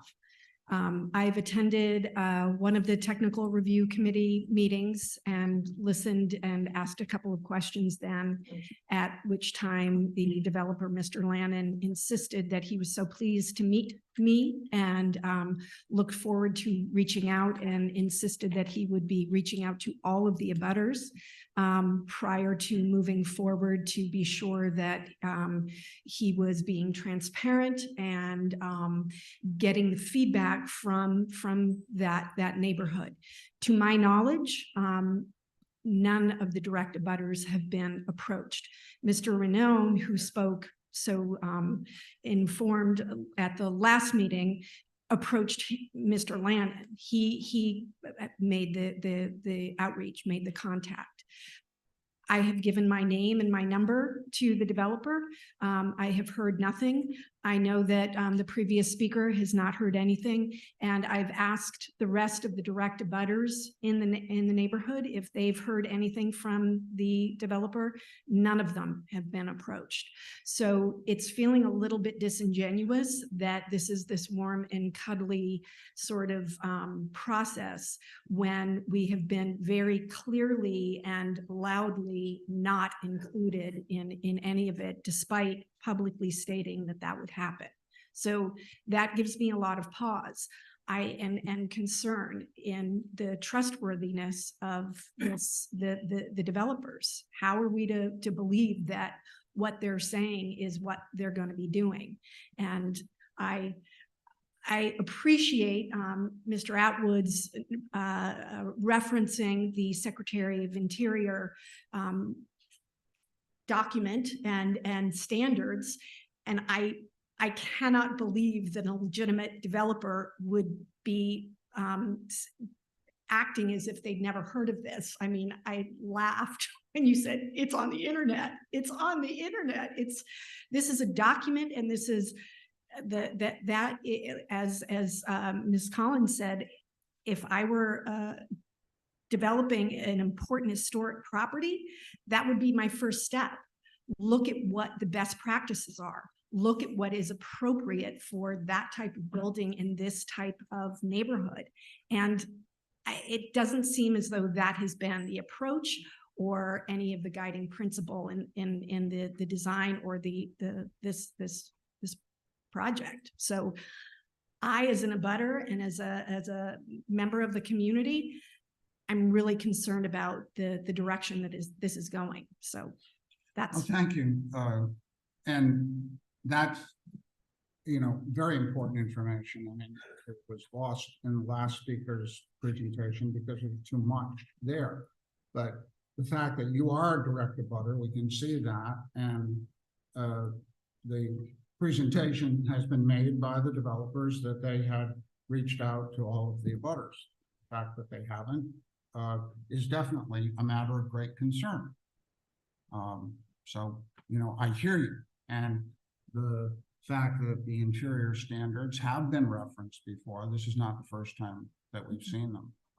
So it was not an ambush, clearly. But No. thank you. And I would just, caution you that it may not be going in the direction that you're anticipating this proceeding. I mean, just Well, what? I appreciate all of your. No, I mean, hard it work. sounded like And- we were heading toward a decision of some sort, and I'm not quite sure what that was. All right. Well, I appreciate you all listening and going through the process. Thank you. Mr. Chairman, just clarity on abutters notices. There are abutters notices which did go out as part of the application. That's just an indication that there is a public hearing, that when it is and that it's in this place at what time and all that, that indeed went out. Those notices went out. In terms of the applicant having any discussions with abutters or other folks that aren't abutters, that's all up to the applicant. That's not required of the application I process. understand that, but there have been statements made a number of times by the developers that they were Yeah. reaching out to the abutters. That's, and if it didn't happen, that's okay, but it's, I and I understand. I want to understand. make sure that just that in terms Right, of that what's it's not required a of the legal town, requirement. that was conducted. Absolutely. Yeah. Right.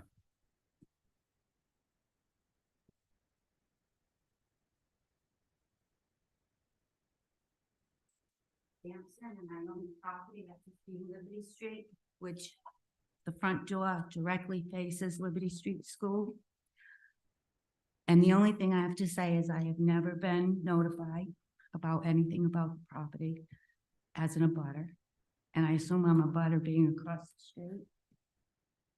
My mom is 94, has lived at the property her entire life, 15 Liberty Street, has been in the family, that home, for over 150 years. And now her bedroom is right on Liberty Street. So her house will be approximately 20 feet from all of this. It's too much. Thank you. Thank you. What would the Sampsons have received an abutter? They're living across the street. Is that counts as an abutter? 200-foot radius. Right, so they should have received. Correct.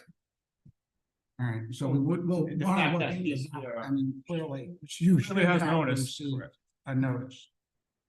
We have a list of I believe the town has a list of the notices that went out to the abutters. Okay. We can confirm it. No, that's, thank you.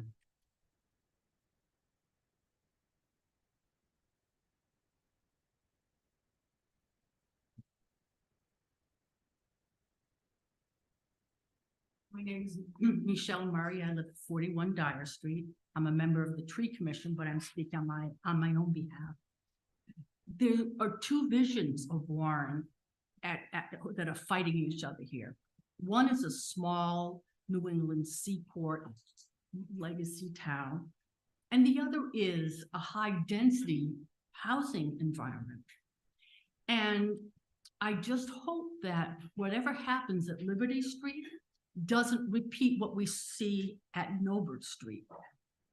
Because anybody who wants to live in the New England Seaport Warren, if they get the Norbert Street Warren,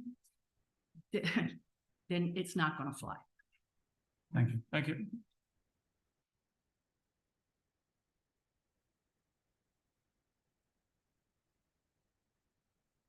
Okay, at this point, I think it's a matter for the board. What we have before us is the master plan. There is approve, deny, approve with conditions, or ask for a continuance. And start with Matt. We did this a little bit backwards because the board did start talking about it initially, but Matt, your feeling, Sorry, if I made this a motion to close the public hearing at this point. okay. Motion to close the public hearing. I'll make it. Second, Brett, all in favor? Aye. Okay, Matt. So you were asking Based one of on- four options? Yeah, based on our, Well, do we want to have some comments first from the members before we get to that? well, I mean, I think that, but the comment should be based on the findings of fact that we're going to be looking at. I mean, I guess if I'm, my comments and trying to answer your question, Mr. Chair, are I have seen a common theme through the concerns of the board and those identified by the public, which has talked about the density, the 18 unit structure in the back. I won't restate the things that I stated earlier. So I also, my first point is and based on some of the feedback that was provided tonight by the public, is that it seems like there is an appetite for a smaller density unit back there. So I'm not well enough versed to understand all the nuances between those four options, but to me, I feel like continuance, if that, or if there's some other procedural thing. But that's my feeling. It seems like that's The only point in a continuance would be, to come back, it would not be to see the same proposal. Ben? Correct, I just would probably characterize this as deliberations and just a informal slash formal conversation as to what you think as to the master plan application before you. Big concerns, no concerns, things you like, things you don't like. And then I think everybody on the board will get a flavor as to which way you're going in terms of approving, denying, or maybe it continues to be best for all. Just kind of a formal conversation. That's what I had in mind. Yeah, so Can I make one last comment I have is that it does seem as though there is, I sense there is some excitement in terms of the renovation of the existing building. There is positive energy about this, and I picked that up as well. So I just want to note that as well. yeah, I think the school renovation, everyone's in support of that. It's just the size and scale of the back new development. And so it seems like there's almost like somebody's looking for a concrete, reduce it by at least 1,500 feet and 6 units for me. Like that's kind of my feel. And that's at least 5, right? And that then kind of brings into the scope that everybody seems to be more comfortable with. I just want to handle some housekeeping issues. There was some reference, a great deal of reference to the Warren Historic Commission initial comments that we received today. I think it's just important to make a clear record, as I always like to do. So anything we receive comes from the town clerk's office.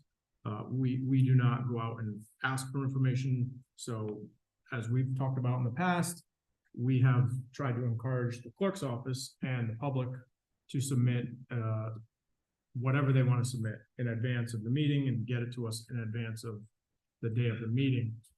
We received these comments today by email at 11:28 a.m.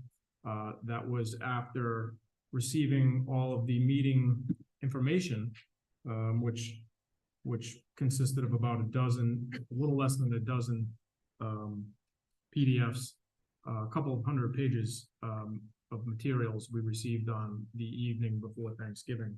So basically, we had 2 business days to get ready for this. We volunteer.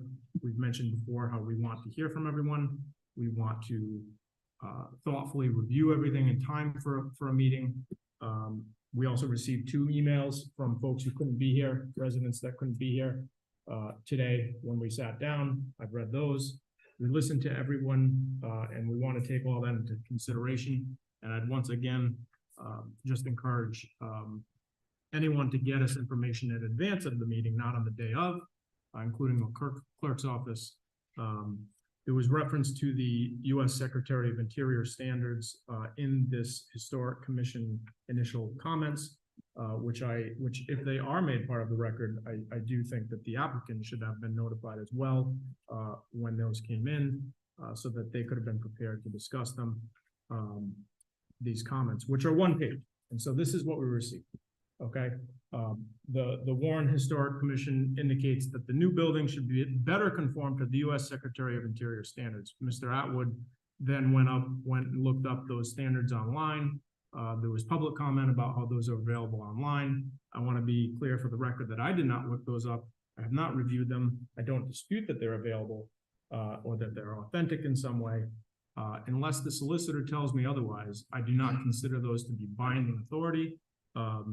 Whenever I make a vote on this So application. the Historic Commission has a advisory recommendation to this board. That's their role in this board. Mhm. And just to be clear here, that myself and my brother have a different interpretation as to when that recommendation comes in. I believe, my brother believes it's at the final stage.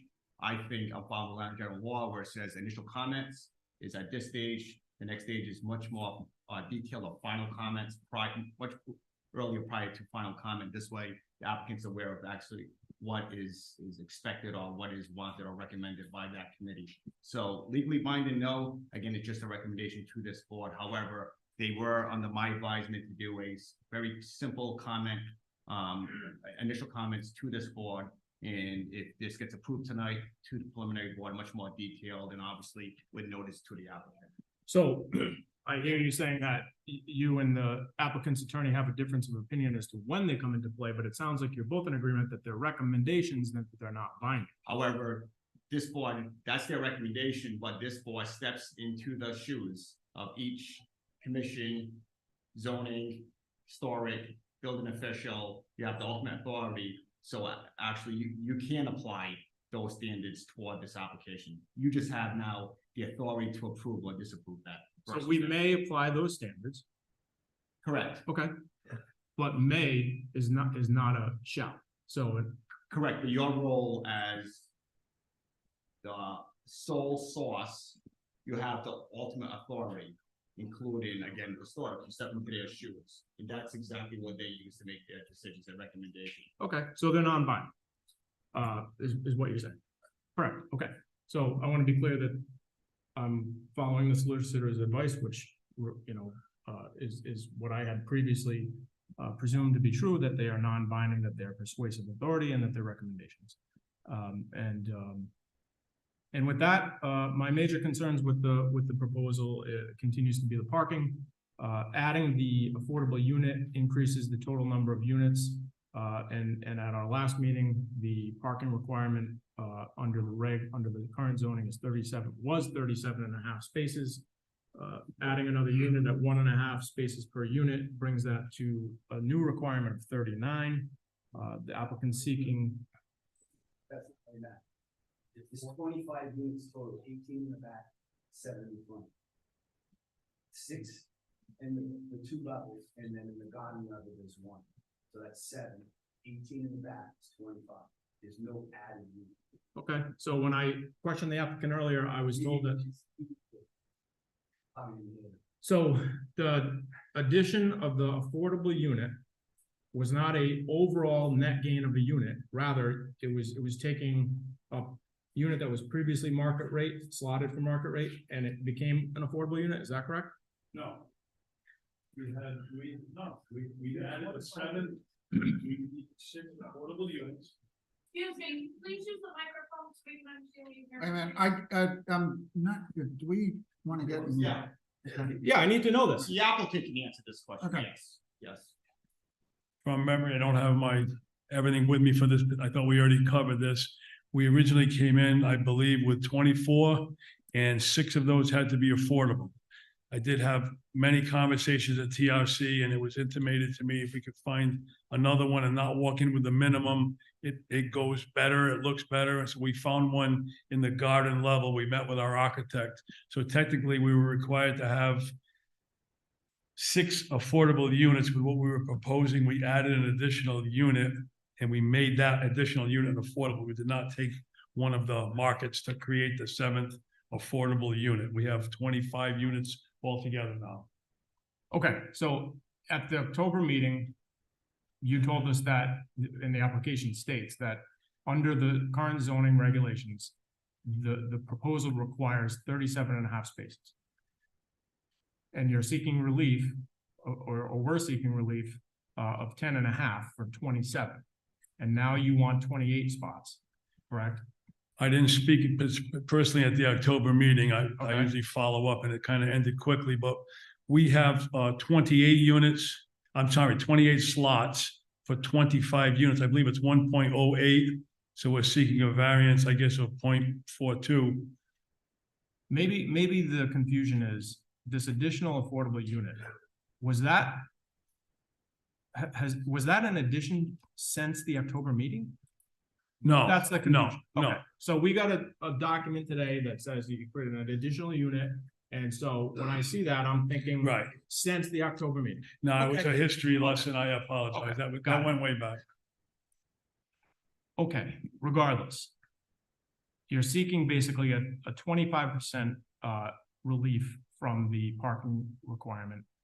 That's 10.5 spots. And my major concern is that given the location of the property, that we all know to be a very congested area with parking problems. I just can't see how those 10 missing spots, where, those people are gonna park in the street.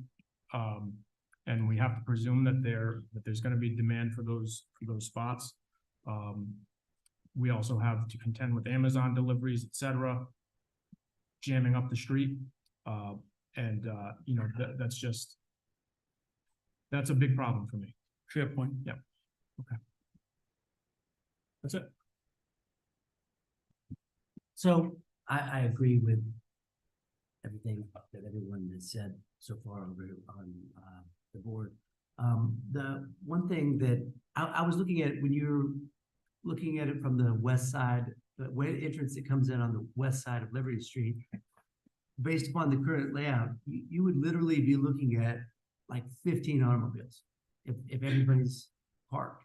So I think that when you're looking at the aesthetics of the community, what has made Warren successful in its turnaround is the charm that it doesn't look like a commercial parking lot full of automobiles and all the way to the property lines. I mean, No, I was just trying to hear you better. Oh, yeah, sorry. My apologies. So I think that the overall reduction of the back building is going to be the needed element, kind of what what Davidson was saying, is that you have the size of the building creates all the problems.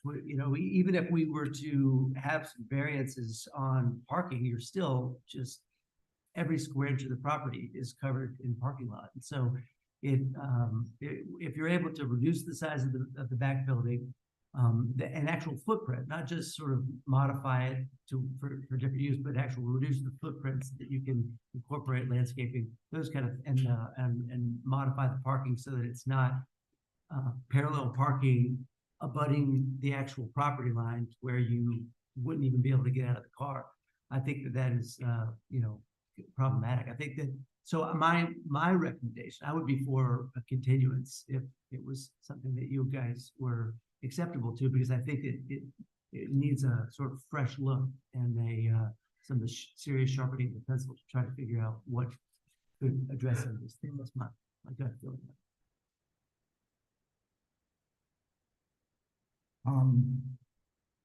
It's size, scale, and numbers.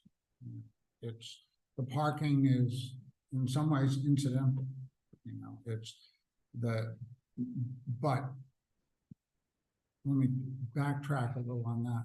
Aesthetically, you've seen the pictures. I mean, those pictures are horrendous, really, in terms of what that neighborhood looks like. I mean, you walk through Warren and it doesn't look like it, that looks like a professional building. That's a professional building that would have offices where you would go possibly on Metacom. Hey, we're trying to make Metacom look better than it does now. We hardly want something that looks like Metacom in the center of the historic district of Warren. So again, it's a significant reduction in the number of apartments, allowing a greater fit with this sense of place. You know, sense of place is one of those amorphous concepts that people sometimes dismiss. It's crucial. It's what a neighborhood's about. It's how people feel about themselves in relationship to their community. Large buildings dwarf that feeling. They overwhelm it. And particularly large buildings surrounded by cars. Even the picture that you showed, it had one lone person walking down a sidewalk with one car where there are 6 spots. It would be 6 cars there. I can envision that myself, and it's not pretty.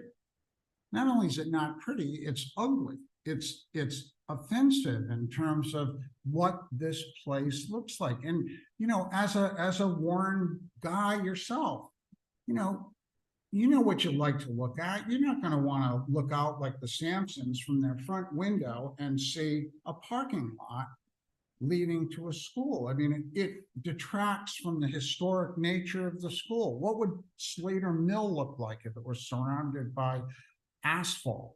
You know, there's a responsibility that we all have to do the best we can with what we've got. And at the same time, to follow those standards to some degree. I mean, you know, it also says the front facade should not be brick to copy the school. I don't know. You know, we could argue that. I mean, that was the argument about Tourister 2. Oh, it shouldn't look like Tourister 1, so we got a thing that looks like Days Inn. You know, I don't buy necessarily the architectural, you know, every point that's made here. That's the nature of compromise. You know, what is going to look good? What will work? And, you know, we're not going to walk away from this thing with everybody being happy. Is there a possibility for this to exist? As Davison said, who's, you know, presented this information, he thinks so. I think that there's a possibility for this thing to work, but on a much smaller scale that is proportionate to the amount of land that you have available. And, you know, I've been in enough TRCs to know that those linden trees, no matter what happens, are probably going away. In fact, I think they're on private property, so my understanding is you have the right to take them down without permission. So I don't want to make this about trees. I want to make this about a larger sense of community. That's what we're asked to do as the members of the planning board, to plan, to look at the larger issues. I love trees, you know, and I also love landscaping, but is there a way of making this work, this project work within this town that will be financially feasible? I don't know. I mean, the comprehensive permit is a very tricky thing. Would somebody have built this in that school with only allowed 1 or 2 with a variance? I don't know. Maybe they would. Maybe you sell them for $1.5 million each, you know, and walk away and you're done with it, you know. But this comprehensive permit has created this situation where we are the overarching judges of everything, from historic to zoning to parking to aesthetics to history.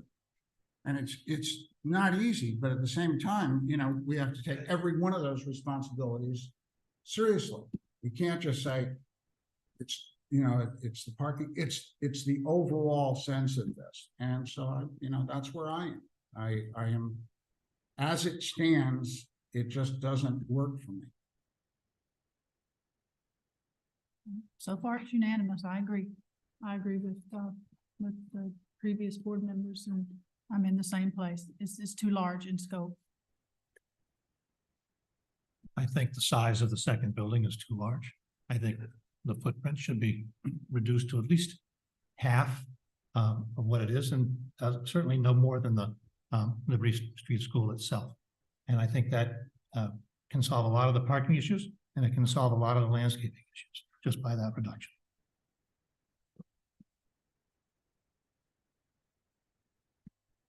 Mr. Cox? I just, at this point, they deliberated. You heard their comments. I'm not sure if you want a couple minutes for your applicant, or if you want them to give you a decision. They're more than happy to give you a decision tonight. Or would you like it to continue it for advisement? I hope everyone can hear me versus climbing over John, but we'd like to ask for continuance at this point. We've got a good deal of feedback from the board members. My clients are certainly going to be looking at that building. Their comments we've heard this evening that are rather enlightening.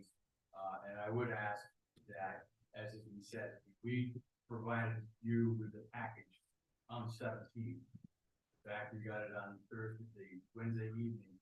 Apologize for that, it's not our control. I hear you. Cannot send them to you directly. That's a problem. And I would ask that the clerk be directed that anytime somebody sends something in regarding the project, they be forwarded to myself as well. It's a simple click there. Certainly know my email. I would ask you that you copy Herb and also me and Brett as vice chair on the timing of anything that comes through, so that we're fully aware of it. Because this this happens from time to time. I'm not gonna place blame, but you know, you can imagine how frustrating it is to us to have to look at something with only 2 days. And, you know, with a wife with a broken hip and recovery, you know, I don't want to go there. In terms of that continuance, I would say we don't want to have it come back and do the same thing. That's not going to be acceptable. I mean, I don't know when that kind of discussion can take place, or whether they simply take what has been said here and then rework it. I'm assuming that that's how it would. Correct, be. Mr. Chair. So my recommendation is to continue this to next month's meeting, date certain. It will satisfy the notice requirements of the Rhode Island general law, meaning the public already has notice because it's a continuance. At that point, if there's a substantial change to the project and to the application, and then I would advise the chair to maybe have another public meeting. Allow the public to give comment on the new, or not new, actually an amended application. And then we will be doing the same type of process at that point. If he comes back in next month with the same application, then certainly my recommendation to the board will be give him a decision. Can I make a motion? I would just add that, I mean, I agree. I'm happy to accommodate a continuance at the request of the applicant and his attorney. You know, I'm hopeful that something positive can be reached, you know, in due time. Great. Could I have a motion to accept the continuance? I motion to accept the continuance with what solicitor? Just need a date certain. December 18th. Okay. Your next meeting. So And December that will 18th. be, because it's not on your regular schedule, okay, it's just so you'll know that. That's a special meeting. We'll have to advertise it as a special meeting. I mean, you did identify it when you had your annual meeting some time ago, but just because it is different than the normal regular meeting date, I would suggest that we do that. Okay. Yeah, I make a motion for So that, right? December. second. All in favor? Aye. Aye. Okay, long strange trip continues. December 18th. 6:30 PM.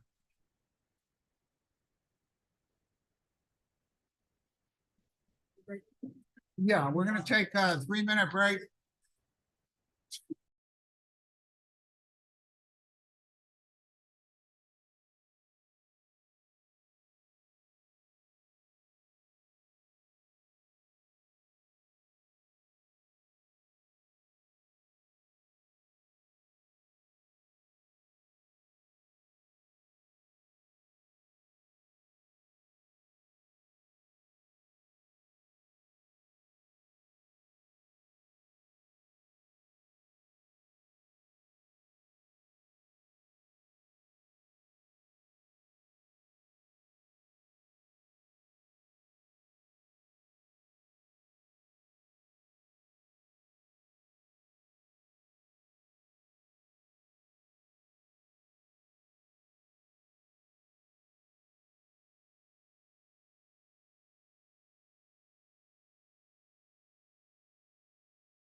Open the meeting.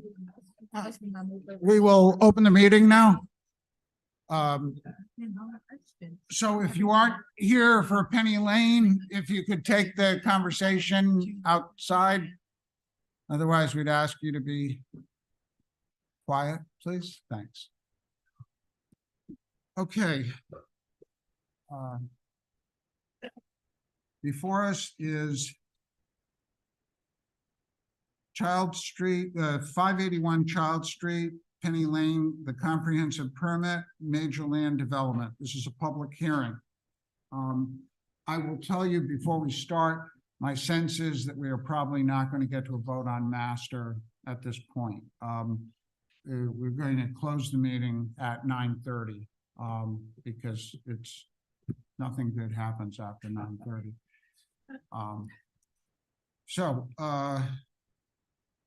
Lead on. Good evening, Mr. Chairman, board members.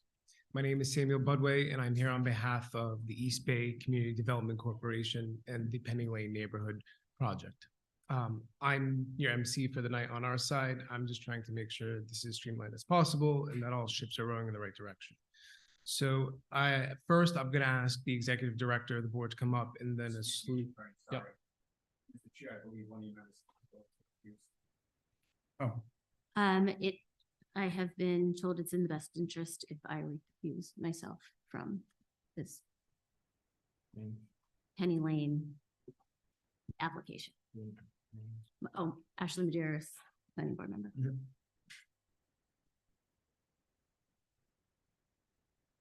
You got that, Helen?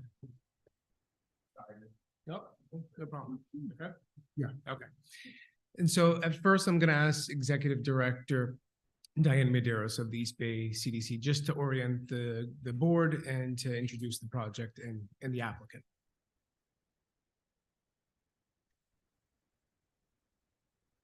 Thank you. Chairman, members of the board, I'm Diane Medeiros. I'm the Executive Director of East Bay Community Development Corp., the applicant this evening. East Bay Community Development Corp. In Bristol is a nonprofit corporation that has been in existence for over 30 years, creating and maintaining affordable housing for our low to moderate income citizens. It is our mission at East Bay CDC to preserve the quality of family and community life in the East Bay by ensuring that a full range of safe, attractive, and affordable housing opportunities are available to meet the needs of all of our residents. To date, we own and manage 344 affordable units in multiple scattered sites in Bristol, Warren, and Barrington. 188 of our apartments are located in the old Kaiser Mill property on Wood Street in Bristol, Franklin Court Independent and Franklin Court Assisted Living. Another 128 units are our scattered sites called Living East Bay, which consists of family housing units in Bristol, Warren, and Barrington. This also includes the Sweetbriar and Palmer Point developments in Barrington with 46 and 47 units respectively. At East Bay CDC, we work hard to ensure that all of our units are in the best possible physical condition. The recent rehab of our Living East Bay properties demonstrates our excellence as the landlord of these properties and our commitment to the upkeep of them into the foreseeable future and beyond. Over the past year, we've spent over $4 million to upgrade and renew our scattered site properties in Bristol, Warren. And in the next year, we are seeking funding to refresh and rehab our Sweetbriar property in Barrington, which is approaching its 10th year of existence. East Bay CDC has but one property in Warren, located at 328 Main Street. But we have long hoped to increase our footprint in this great town. We think that the development we are proposing, Penny Lane, will be a terrific addition to Warren, and we are excited to present our plan to you this evening. Thank you very much. Thank you. Mr. Chairman, at this time, I would like to bring up the project experts to introduce to you the different aspects of this project. First, I'd ask that Mr. Paul Adamant, the architect for the project, come up and speak. I also am going to take an opportunity as each one of our experts come up to qualify them and ask that you accept them as experts and before they provide their testimony. Yes, I see no problem. Okay. Good evening. Mr. Admin, can you please state your full name for the record? Paul Atman. Mr. Admin, what do you do? I'm a principal at Union Studio, Community Design, Architecture and Community Design. Graduated from Rhode Island School of Design 1994 and been practicing. I make that motion, second. Second. That, all in favor? Aye. Okay. At this time, Mr. Admin has a presentation. Thank you. I'll try to keep this brief. Thank you very much, the chair and members of the board and the community. Can you advance the next slide, please, Ferb? Just a little bit about Union, our architecture firm. We're based in Providence. We have another affiliate in Philadelphia with 35 employees right in downtown Providence, but our work is as local as and regional and national with a lot of experience in planning, affordable housing, and institutional work that spans, as I mentioned, Rhode Island and the rest of the country. Next. Our mission is to use the power of design to enrich lives and strengthen communities. Next. With our core values being the place of value and value of place. Next. This is also shared by our project team, East Bay Community Development, Frank FJS Associates, who the development consultant, Fuss and O'Neill, our civil engineer, and our general contractor, Stan Corporation. Next, we've worked together on numerous projects over the years, two of which were already mentioned to you tonight. Palmer Point, in what that was built between 2017 and 2020 in Barrington, and then Sweetbriar in West Barrington in 2004 to 2011. Both are full comprehensive permit projects, all affordable, similar in scale and the number of dwelling units and the size of the site and character that we're looking to achieve. Next. We also had some smaller projects with the same team, Catherine Place, which is an urban infill project off of Wood Street, very, very tight site, similar to the Liberty Street School that you saw before.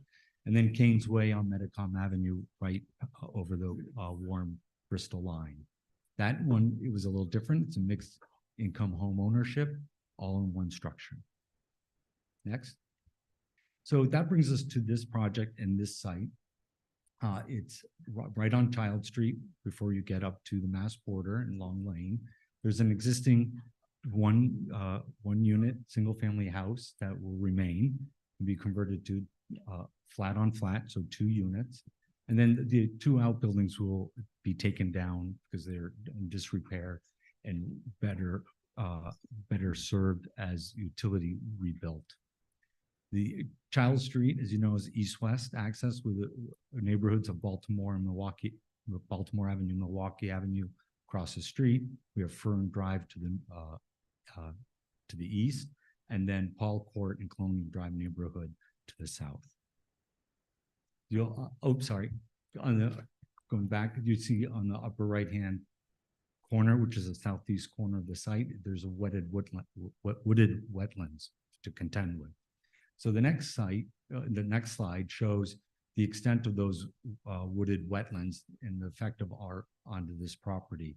There's a 100-foot CRMC jurisdictional area that part of it is off limits, but there's still an area that we could encroach on, but we've taken a very conservative approach to keep all development outside of that boundary. As I mentioned before, on the north side of the site, the existing building will remain. 2 of the existing structures, the 2 garages will be taken down. And then a new, the site access is right where that arrow is shown on the north side of the site. I'd like to point out that down on the southwest corner, there's a public Colonial Drive dead ends at the property line, but that is just a point of reference to understand what we will be proposing. Next. Just Sure. briefly, Paul, the site access that you just referred to is not site access similar to the one off Child Street. My understanding is that that is pedestrian and bicycle and emergency vehicle Correct. access only, not direct access for residents. Yeah, I'm just pointing out the current Okay, I existing just wanna make conditions. sure, you know, because it looks like the same thing, Yeah, you know, well, from the picture. correct, okay. Next slide, please. And so as we started this project, we always look to precedences and different projects that we would like to emulate and learn from and to create a sense of community and context.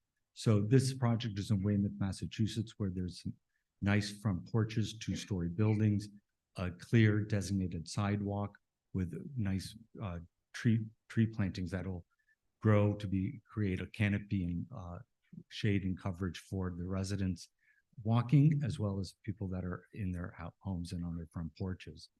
And the front porches in our proposal are in our communities really activate the street between the private realm of the dwelling unit and the public realm of the sidewalk. It's the in-between that people can have conversations with and meet people, but keep their own distance. So it creates much of a neighborly feel as possible. Next slide, please. This year is Sweetbriar built, and I encourage, when we were here last time, we encourage you, the board members, to go visit to get a sense of the character, the feel, the architectural details, and how well it's actually maintained by East Bay CDC, and then to show you that 10, 15 years later, what it looks like. Next. And then across the way along the Palmer River, this photo was taken just at almost at the completion of the project. The landscaping's not quite in, but it gives a very nice overview of the architectural character and the strong emphasis on the street edge and a common green at the center that hasn't been planted yet, that creates a focal point for the community to come together and encourages recreational activities and contemplation. And then on the right is, that's okay, on the right is just examples of the architecture of that project. Next. These are the site plans for each of the projects. Palmer Point on the left, Sweetbriar on the right. And as you'll see in our proposed Penny Lane neighborhood, there are some strong similarities of a main access into the neighborhood with a focal point of a common green and a community building that would house laundry, a mail, and the mail boxes, as well as folks in the back there, if you're gonna have a conversation, if you could take it outside, because we can hear you up here. Thanks. No problem. Okay. And on the Palmer Point, you can see that building being on the left-hand side as you enter in off of Soames Road as a focal point, the first building you see and experience, and you can drop it in, get your mail, see your neighbors, and go on to your home. Next. And this is the sort of character that we strive for and envision, with very crafted and carefully maintained and thought through stormwater drainage systems that are rain gardens and bioswales. They're not massive structures, and we try to minimize the amount of underground drainage as well for cost reasons. But you get a nice streetscape that you see on the left, canopy trees of the Norwegian maples over at Palmer Point, and then again the passive recreational opportunities of the common green at Sweetbriar. Next. So this brings us to our proposal, the neighborhood of Penny Lane. I think it's very straightforward. There's a single main entrance off of Child Street on the north side. It consists of 40 dwelling units, 16 3-bedrooms, 16 2-bedrooms, and 8 1-bedrooms. We are proposing 91 parking spaces all along the public road of Penny Lane, and they're located in front of the buildings so that to have utmost efficiency in terms of the layout and to minimize the amount of road and paving that would require to park smaller structures. This proposal is a variety of townhouses in those unit mixes. No building is greater than 3 dwelling units. So, and no building is greater than 2 stories. So it's very much in keeping with the neighborhood scale and character of across the street, north of Child Street, and to the south, Paul Court and Colonial Drive, as well as to the east. So you can see that it's it really feels like a neighborhood with a community green at the center. And as you approached the site along the road down to the south end, we've proposed what we call a hammerhead turnaround, which is a T-shaped road configuration for emergency vehicle turnaround. But we also have proposed a access to connect to Colonial Drive that is only an emergency vehicle access with bollards or gates that only the emergency and police staff can open and close when needed. We would like to preserve pedestrian access through there to connect to Colonial Drive. Let's see, anything. I should point out in this site plan, you can really see how in the southeast corner that CRMC jurisdictional buffer is being respected, because you can see the dashed lines there. Those are the varying layers that our civil engineer will talk about in a few minutes. But that kind of carves into the site, and the opportunity that we have to take advantage of that far corner is not available to us. Next, Paul, please. quick question. Oh, sure. You're showing, back of us, you're showing trees in front of those houses, but that the parking, as you explained it, is directly in front of the houses. That's correct. Mhm, Okay. mhm. That's right. And then you can see on both sides of Penny Lane, it's interconnected sidewalks to encourage walkability and pedestrian. Would the parking be on the outside of those sidewalks? Outside in terms of off the road, Off closer to the road. Yes, So from the road to the sidewalk? yes. Okay. Yep. I should point out that right where you see the label Penny Lane, building number 15, the red one, that is that community, small community building that I spoke of. It has the management office, the common laundry, and the mailboxes and parcel delivery. It has 2 designated spaces for turn in and turn off for people to pick up their mail or drop off their laundry. So it becomes a focal point of the community facing out over the community green. I'm sorry, I can't, we will have public comment, but we gotta. Next, please. And this is the proposed architecture. Again, maximum of 2 stories. There's, each of these are townhouse. So let's say on the upper left elevation, that's a unit 1 on the left with a front door. That there's a 1 or 2 bedroom ADA accessible 1 floor living. And then unit number 2 is in the middle. That's a townhouse. That means living on the first floor, bedrooms on the second. And then the end unit, unit 3, that is another one that's a typical 3-bedroom. Next, please. And then similarly, these are examples of our architecture of some of our projects that really respect traditional forms, appropriate massing, use traditional details, durable materials to create a timeless architecture. Next, please. These are, again, some of the more specific components of composite trim that will be painted, asphalt shingles, traditional lap siding, and then double hung vinyl windows and fiberglass doors. Next. This is our rendering of what the project would look like viewed from Child Street as you enter into the neighborhood. The left building is the renovated single-family house.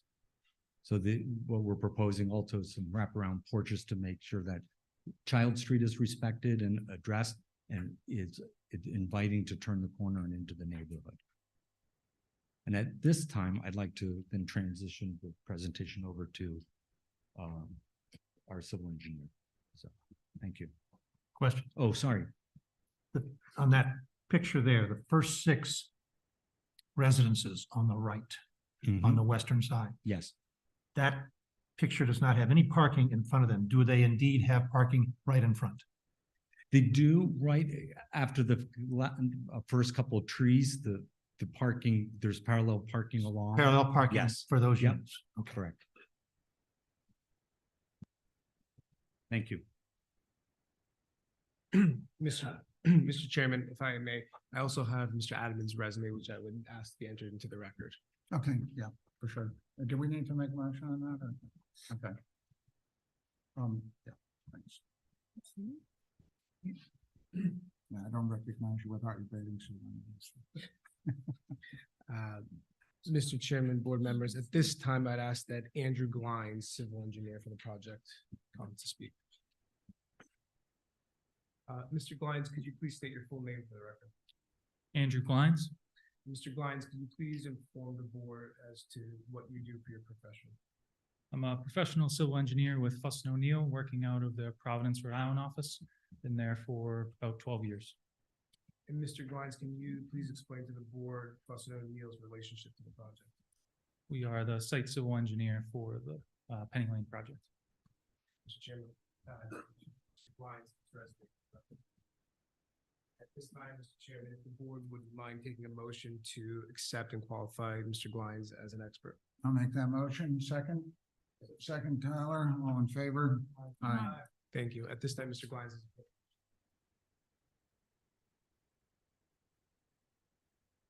Good evening. I believe that Paul and Union Studio went through a pretty good overview of the site layout, but there's a couple more technical items I wanted to point out.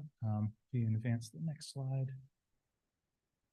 So we have one access point off of Child Street and a proposed public right-of-way, which will be 26 feet wide through Child Street down to the emergency egress connection on Colonial Drive.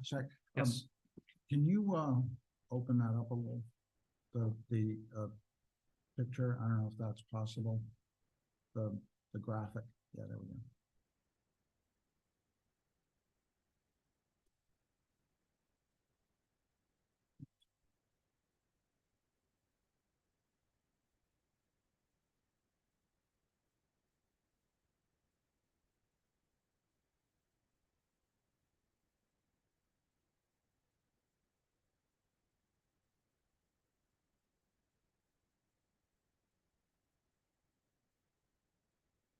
Yeah, it's not. There you go.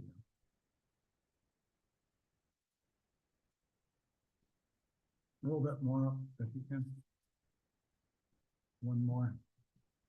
There we go. Okay, sorry. No, no problem. Appreciate it.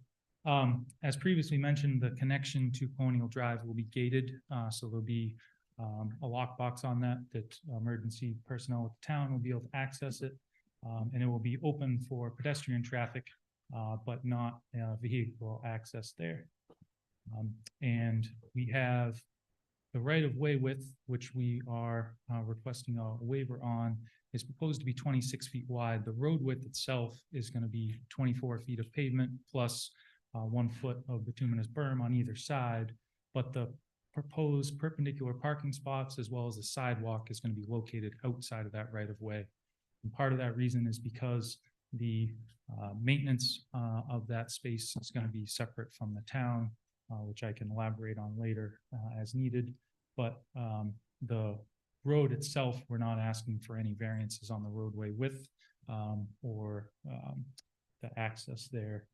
And we have additional parking lot right under lot 1, which will provide additional parking for visitors as well as anyone using the office and laundry space, which is the red building just to the right of the lot 1 call out. And there's also an on-site maintenance facility, which will be used by East Bay CDC and staffed by them to maintain the property. And as Paul with Union Studio mentioned, keep it looking as good as it does after day 1. So there is a requirement of 60 parking spots for this. We're proposing 91, which is a little bit more than 2.25 spaces per unit with the proposed 40 units. So we believe that we're going above and beyond what would be required for parking in here. And in addition to the residential parking during the pre-application meeting, we did hear a comment about wanting to have the ability to have EV charging stations, which we're going to include during our preliminary plan submission with 2 spaces located adjacent to the maintenance facility. And also will include conduit and pull boxes or handholds so that future charging stations can be added throughout the development at a later date when there's more of a demand for those long-term without having to disturb the pavement and sidewalks that are installed here. As you look at the top right, there is more open space there. As previously mentioned, there is deciduous swamp that really borders the property line there. It does partially cross onto our property, but it's really the 100-foot CRMC jurisdictional area that we're keeping all the proposed structures out of that 100-foot.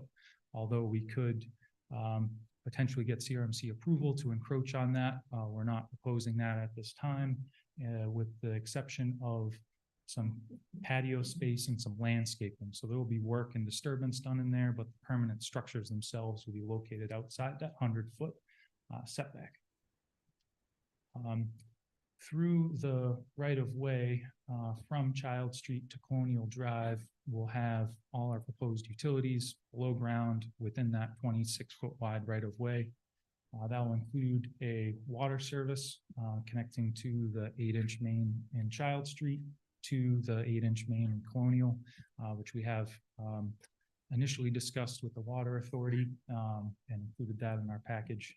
That they're open to that connection, and actually we'll be able to add some additional redundancy to the water system where that will provide a connection that doesn't currently exist. So if there's any maintenance work done in the area, that might provide another opportunity to keep water service active. Similar with sanitary service, we'll be connecting both to Child Street as well as Colonial Drive and splitting the flows in both directions. We understand that we'll need to do a more formal assessment of the existing system during the preliminary plan submission. But at the moment, there wasn't any initial objections to the proposal by the wastewater department. Electrical will be underground. Stormwater will be a combination of different approaches. We'll have small rain gardens treating some roof runoff from the buildings adjacent to downspouts, some tree filters within the landscape islands, which will help water the trees as well as treat the stormwater. And then we're anticipating a couple smaller subsurface infiltration systems as well. Although we do understand, based on our experience in the area, there is shallow groundwater. So those would have to be smaller systems. So that's why we're relying on surface treatment with our rain gardens and tree filters as well. We have a list of waivers that we're requesting, which I can elaborate on if there's specific questions from the board or the public. But I know town planner had an elaborate run through of those, so I don't want to get into all the specifics. But in general, we are asking for some use waivers for the multifamily housing, the office accessory building, the laundry accessory building, and also have waiver requests for the building setbacks, rear, front, and side. Now, it's important to note that this lot in particular is a R40, where it's bordered on all sides by R10, and the waivers that we're requesting in the setbacks are comparable and very similar to the R10 zoning district requirements, where we have a request for 14 feet for a side yard setback, where it's 15 feet in the R10. We're asking for a 35-foot, we're asking for a 22-foot rear setback, where it's 35 feet in the R10, and we're requesting a 24-foot front yard setback, where it's 25 feet in the R10. It's important to note that a lot of these setback pinch points that we're requesting the waivers for are actually from the proposed right-of-way on site and not the ultimate property lines and the neighboring abutters. So we're really, with the way the development is laid out, a lot of the setbacks that abut the neighboring properties are the rear setbacks, and those are in the range of 22 feet or so, which I think can be seen as comparable to a lot of the other setbacks and neighboring developments in the area. Fred, in all due respect, you said that we have until 9:30. I think they've spoken long enough. They've spoken for about 30 minutes. and No, the public can speak. in this, I understand what you're saying. In this meeting, this is the first time that the applicant gets a chance to present their material in public. I mean, I've seen it in the technical review committee. This is for everybody's information. What's going to happen is I am sure we're going to have to continue this. It's important, that we're here. Unfortunately, that last application took a lot of time. And, we've only got so much time. I don't want to, in all fairness to everybody, I don't want to carry it over, into 10:30, but we will be opening this up for a public hearing and everyone will get their say. It may not be tonight. I'm a first responder, so I don't get to choose my schedule. So I know. if I can't make it to the next meeting, I would really like to voice my opinion here tonight. You can do something in writing prior to the meeting. I appreciate your situation. But again, I think the process is we get the full production proposal. And then we're able to, you're able to comment on it. And, it's unfortunate. It's just that we have a lot of stuff on our plate right now. And so we have to do it this way. May I ask you if I could voice my opinion once he's done? I'd actually, no, I don't think that's, I mean, we really have to go through this process. I mean, I'm deferring to our attorney, the town attorney. I have one question. Is this going to be Section 8 housing? No, it's not. It's not? No, it is not. Okay. And I will say there's a lot of misinformation out there about this proposal. And I think it's very important. This is why it's very important to go through it in detail, because I think what you're going to, there's social media as usual serves as a, source of disinformation, and it's not good. And we've received a number of letters that are based on information that's incorrect. So this is where we get the correct information.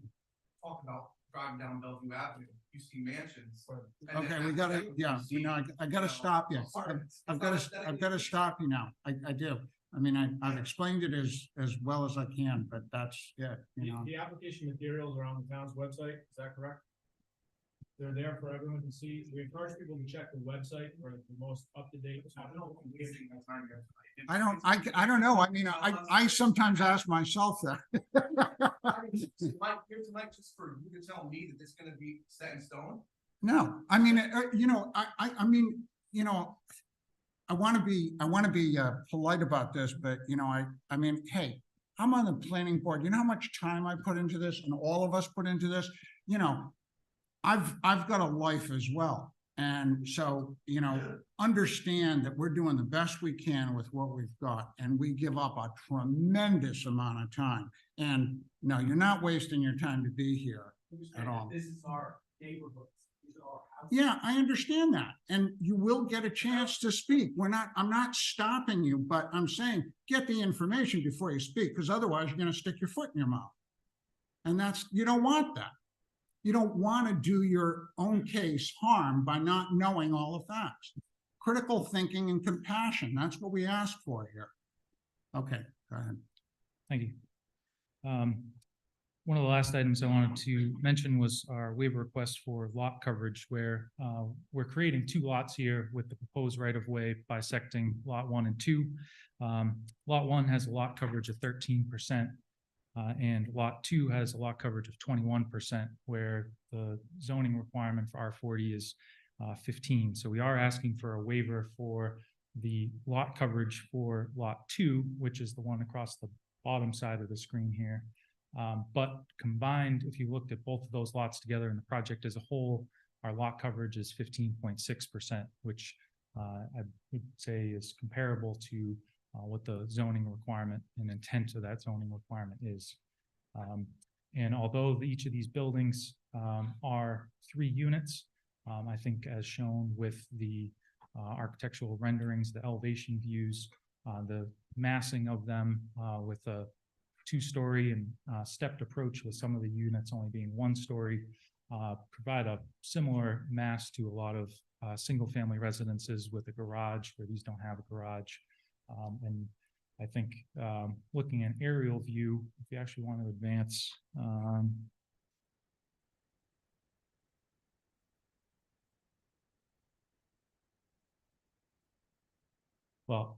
with my last point, the aerial view, looking at the footprint of these proposed buildings, they're relatively the same scale of a lot of the neighboring buildings in the area.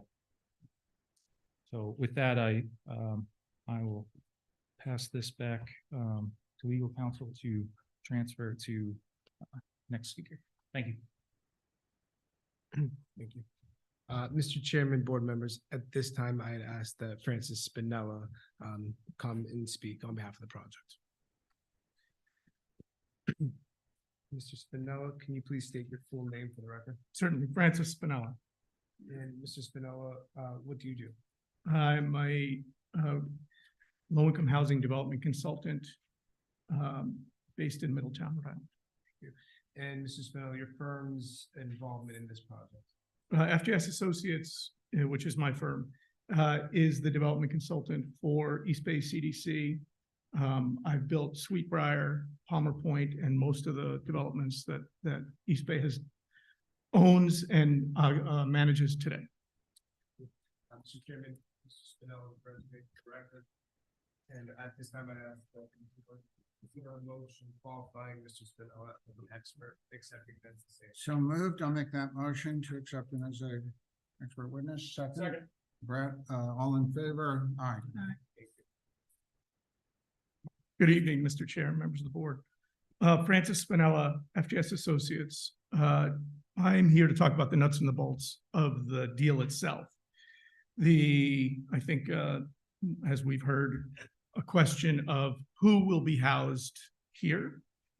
And the low-income housing tax credit program, which is what funds this development, what funded Sweetbriar, what funded Palmer Point, and many other developments throughout the state, has a 60% of median cap. So residents can't make more than 60% of the area median income. And so in Warren, that for a family of one is $43,020 in today's dollars. A two-person family is $49,200. A three-person family is $55,320. And a four-person family is $61,440. Obviously, that changes year to year. In the COVID times, it actually went down, but it goes up typically a little bit every year.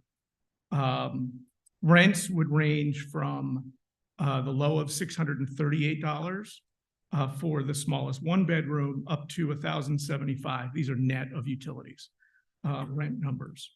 I'm sorry. Net of utilities. Okay. So anywhere from $638 to $1,075. That is the maximum Rhode Island housing at 60% of area median income. There are guidelines that we have to follow for those rent calculations. This is 100% rental development, owned and operated by East Bay Community Development Corporation, a nonprofit housing developer. Their whole mission is to provide affordable housing for the residents of Barrington, Bristol, and Warren. The total development cost is roughly $14.5 million. And we would need to be awarded tax credits, which take up about 75%, the equity from the sale of tax credits to low-income tax credit investors. There's an annual competition for those credits every year. We build in Rhode Island roughly about 330 apartments throughout the state with the 9% low-income housing tax credits. We've been fortunate enough in the past to receive those credits for the Sweetbriar and the Palmer Point. And as Ms. Medeiros stated earlier, we are now refinancing Sweetbriar, which was 15 years old, with 4% low-income housing tax credits, and that'll be beginning in the spring. So the program requires every 15 years, reinvestment, renovation, resyndication, refinancing of the entire thing. There's a 30-year deed restriction placed on the property when we start. And after 15 years, we refinance, resyndicate with Rhode Island Housing, and there's another 30-year restriction. So our goal is always to keep all the apartments affordable in perpetuity. Okay, that's a key point that you know, Yes. you discussed at the TRC. In other words, once there's a 30-year cap on what can be charged, but within that 30 years, at the 15-year mark, there's a refinancing which takes place. Correct. Which then extends that 30 years. So it's a continual extension of that process, and also, of the management of that by your organization. By East Bay Community By the Development East Bay Corporation. Community Correct. They own and manage. They don't third-party manage. These aren't for sale units. They are linked inextricably to this. Correct. 30-year, 15, 30-year, 15, 30. Yes. Okay. Clarify low income for me, because Sure. low income vouchers are used to pay for these homes. Well, let's. And if the chair would like me to address any Yeah, questions, I'm happy to. But you did mention that. you know, I stated the income limits. Right. And those are the income limits. So that's a limit, but it. Yes, that's the maximum. So, but somebody could make conceivably less money than those maximums and still be eligible for the apartments? So there's a fine line between being able to afford the apartment and being in the income guidelines. So. So let's say somebody made 34,000 a year, Mhm. which is below the maximum, Yes, but they are willing to pay $600 a month. as long as they're not overhoused, meaning that they can't spend more than 30% of their income on housing. So they're in a way, it's limiting the income level of the folks who would be living here, because you're managing the fact that they can only spend 30% of their Correct. available. And we income. have to. So Rhode Island Housing and HUD and nationally, we are required to fit within the parameters. There are plenty of current Warren residents that would qualify for this. The waiting lists at all of our developments are huge. The need is there. The need in Warren is there for people within these income guidelines. This is basically section 8, but we're. No, wait a minute. Again, I'm trying to be nice here, but you gotta just stop, it's like being in school, you get asked to go in the corner with none. Everybody will have a chance to give their opinion, okay? I will say it again. I'm all for it, not in this neighborhood. Do not interrupt. We appreciate what you do. We appreciate you're a first responder. We're glad you're here. I'm not a first responder. I just said that I All right. can't make the next meeting because I can't choose. I know, I understand that. So you cannot, And I'm not gonna write down on a piece of paper. do you think? that Okay, this is well, enough? then you won't The be heard. applicant has a right. I'm to be sorry. heard. But I'm making it heard right now. No, you won't be, you're not being heard. You're not gonna be heard. This I'm won't. heard now. Well, but it's not gonna go on the record. Let's not get contentious about this. I mean, I don't know if you were here for the last meeting, but, we work very hard to make sure that this fits. We think about it before we speak. We don't demand, we don't act, we act with concern about everyone. And we don't, so that's what I'm asking from the folks who come here. I'm asking for respect. You're not respecting me, by telling me I'm gonna talk because I can't make it to the next meeting. That's not respectful. I mean, I grew up in a time when manners meant something, and they still do. No, you won't. You'll be quiet. All have a legal opportunity. They also have a legal opportunity to put their application forward. I can't compromise that. I can't compromise that. However, we're in the first stage of this application, which is an applicant receiving. Absolutely will have an opportunity to speak. Okay, so now that the meeting has been interrupted several times, hopefully we can hear what the applicant has to say in the next 7 minutes. We will continue this to the next meeting, because I'm not in a position to take a vote tonight. Oh, no, for sure. I have a 94-page packet that was given to me the night before Thanksgiving. I want to digest it before I do any votes on anything. I think the applicant would want that. I think the town would want that. I also don't want to be interrupted by town members while we're trying to live and trying to have a process that is fair and transparent. So we'll all leave in 7 minutes. And in the meantime, sir, I encourage you, put your comments in writing. All of them can put much more in writing than you can put on the record in 3 minutes, all right? And be interrupted by others, be interrupted by us. It's much better to put it in writing and have it on the record. I'm sorry. You're welcome. Thank you for listening. Thank you. You're welcome. Continue. So luckily I'm the last presenter, so we should be out of here by 9:30. Just an overview of East Bay CDC again is they are the nonprofit for the East Bay. They, their whole mission is to build housing for affordable residents, for low-income residents, low and moderate income residents. We've done homeownership, we've done rental. This is all rental. This is a 100% rental deal. They own and they manage, and they're committed to the long-term affordability of all 3 communities that we currently work in. And these developments take a lot of brain power and a lot of different sources. Rhode Island Housing has to see fit. So not only would we hopefully get approved from you at some point, but then we have to go and get approved from Rhode Island Housing. In some cases, it takes multiple applications, and that's a couple of years. And there are currently, we're showing about 7 different sources of funds that we would need to cobble together the funds to make this development happen. They're not profit motivated. This is a not-for-profit developer that the development doesn't cash flow throughout the 15 years. It can't. The program that it's built under, the low-income housing tax credit, allows banks and investment companies, mostly insurance companies and banks, to invest in the low-income housing tax credits. They purchase the credits, and that provides 75% of the funding for these deals. What happens is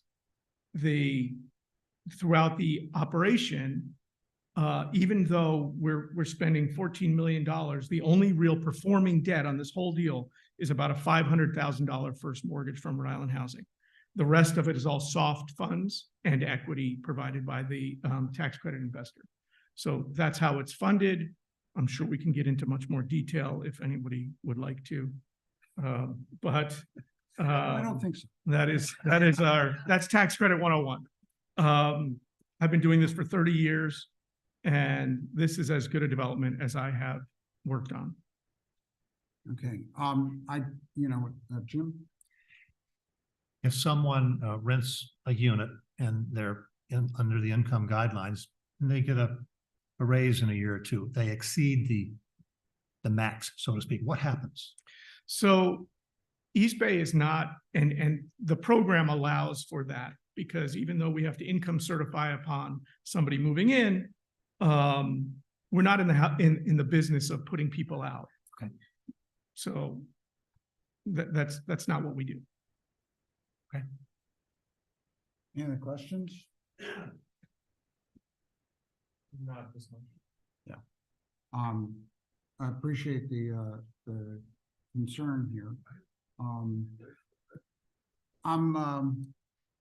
mean, I can open it up for, 5 minutes or so for a couple of comments. Keeping in mind that, you got a limited amount of time. Sure. Yeah, and you can. Thank you. State your name. Thank you. Thank you. Okay, yeah, could I have a motion to open up the public hearing? I'll make that motion. Second. Second, Kyle, all in favor? Aye. Those opposed? Okay. You gotta identify yourself. Yeah, Jim Remishitis, 576 Child Street, right across the street from this development. And I was a little confused on the question that you just asked. If somebody makes more, they're not in the business of putting people on the streets. I understand that. But, there's there's guidelines? Like you can only make so much to live there, or no? So if Yes. somebody gets a raise, they can still live there. Well, I guess once According to they're what he there, just said. you know, that, Once that's they're my there. Is understanding. that right? Sure, Go ahead. okay. So we do have to income certify every year. However, the guidelines allow for a resident to stay there in housing as long as they qualified when they moved in. Okay. Okay. Well, it's like, no, I'd like a second person if I could, because I've only got a. Well, I have short another, time. I have another question. I know, but one at a time, I think. One at a time. Okay, that's it. Can I say something? I'll try to make this quick. Name and address, please. Robert Franco, I live, right here on site. Please speak Okay, into the microphone, please. All right. To make this brief, a quick story. I moved there about 22 years ago. I live over there. Apparently this year, we had an agreement that, I'll make this quick. A few years back when I moved the house, some kids knocked over the fence and stuff, and my neighbor said, "Oh, you're not going to build a fence, are you?" I said, "No." So this year we had an agreement on me. I did some landscaping. Could you hear me? No, but I'm not sure what you're saying. I did some landscaping that she would let me graze. I have a few goats. She said, "Sure, you can let them graze on the land if you cut the strip of land every week for me." So we agreed, make it a short story short, a long story short. So one day I'm having a cookout and I have my niece and the kids and we're in our yard having a cookout and some lady starts screaming from their residence. I don't want to mention names because I know it wasn't, and saying, "Get the effing goats out of there, use effing greenhorns." And I was really insulted by that in front of my little niece and nephew that are 7 and 8 years old. And they said, "Oh, you got to get the goats out of there because I said it's irrelevant. It's a little story." And he came up to me and said, "That lady's saying, you got to get your effing goats out of there, use greenhorns." So the next day I started building up a fence. And I'm 100% positive that this is a bad idea for the town of Warren. There's always loopholes in the system. You know you're going to get Section 8. You know you're going to get drugs. If that's the case, I want a big fence built along my property line to keep whatever out. Bad enough to ruin all the wildlife, about 500,000 wild geese land here. Yes, You gotta stop. all the while. And And another thing, am I gonna be able to sell a lot in the back? Cause I need the money so bad, I gotta stop. cause I'm not gonna be landlocked. Stop. I'm out of here. Thank you. Now I won't be landlocked, right? Look, If you're landlocked, you can't. no, I can't. Now, someone does something like that. You gotta keep Okay. going, thanks. Right. All right, I think we're gonna close the meeting and. How about this? We've got 3 minutes to 9:35. Can we hear from the first responder? I know he had some concerns. Would you like to put that on the record, sir? I just want to say that I love this town of Warren where I grew Can you up. put your name and I address on the do. record, please, sir? 36 Fern Drive, Tyler Harris. I grew up at 39 Fern Drive. I grew up in this town. I grew up on this street. I love this town. Okay, like you said, spoke about Bellevue. You see all these beautiful mansions, and then you look to the side, and then you see low-income housing. Newport's the #1 place for low-income housing. It's not aesthetically pleasing. You want to build up Medicom, put it on Medicom Avenue. You can make it look nice. Not in this neighborhood. There's beautiful wildlife, deer, geese, fox, all of this wildlife that we appreciate, that we like to see when we drive home. When I work at a night shift after dealing with high stress, I enjoy my drive home. I look in the field and I see deer, geese. It's beautiful to me. This town, we live in a small town, Warren, Rhode Island, in the smallest state. There's really no places to build anymore. I had a friend who lived in Barrington and Briarwood, whatever it's called. He knows the person who's got stabbed there. I'm sorry, it does bring trash. Okay? Okay, I think we gotta. Okay, stop and pushing it's to that. true. Okay. It does, okay? And have you ever dealt with somebody who's been stabbed before? All right. I'm sorry, but I have. Enough. It's not fun. Thank you. This is, come on. No, Fred, no. He No, wanted to it- say his piece. I gave him 3 minutes. Yeah, He well, completed it. I want That's it. to move forward. I want more respectful discussions. You know, we can't be talking about human beings as trash, okay? That doesn't fly. I'm No, not don't calling you say trash. another word. I'm saying it brings trash. I don't, Problems. you're talking about human beings Not here. about human beings, the problems it brings, the problems. Okay, I don't want to hear any more about it because that's, you know, we've got to have, if we're not going to have Not calling human beings reasonable trash. discussion. They bring bad problems. Okay, that, you can split hairs at this point. I don't want to talk about it anymore. We're going to end this meeting. We're going to meet, carry this meeting over. We'll leave the public meeting open. Motion to continue public hearing till. Motion to continue public hearing. Second. Hold on a second. I'm sorry. Mr. Chairman, the applicant consents to a continuation to a date certain. Thank you. I appreciate it. Okay. Motion, second, all in favor? Aye. When's the next meeting? December 18th. December 18th. Wow. Hey, Frederick. Oh, motion to adjourn? Second. All in favor? No questions. Good night. All in favor? Aye. Where is it?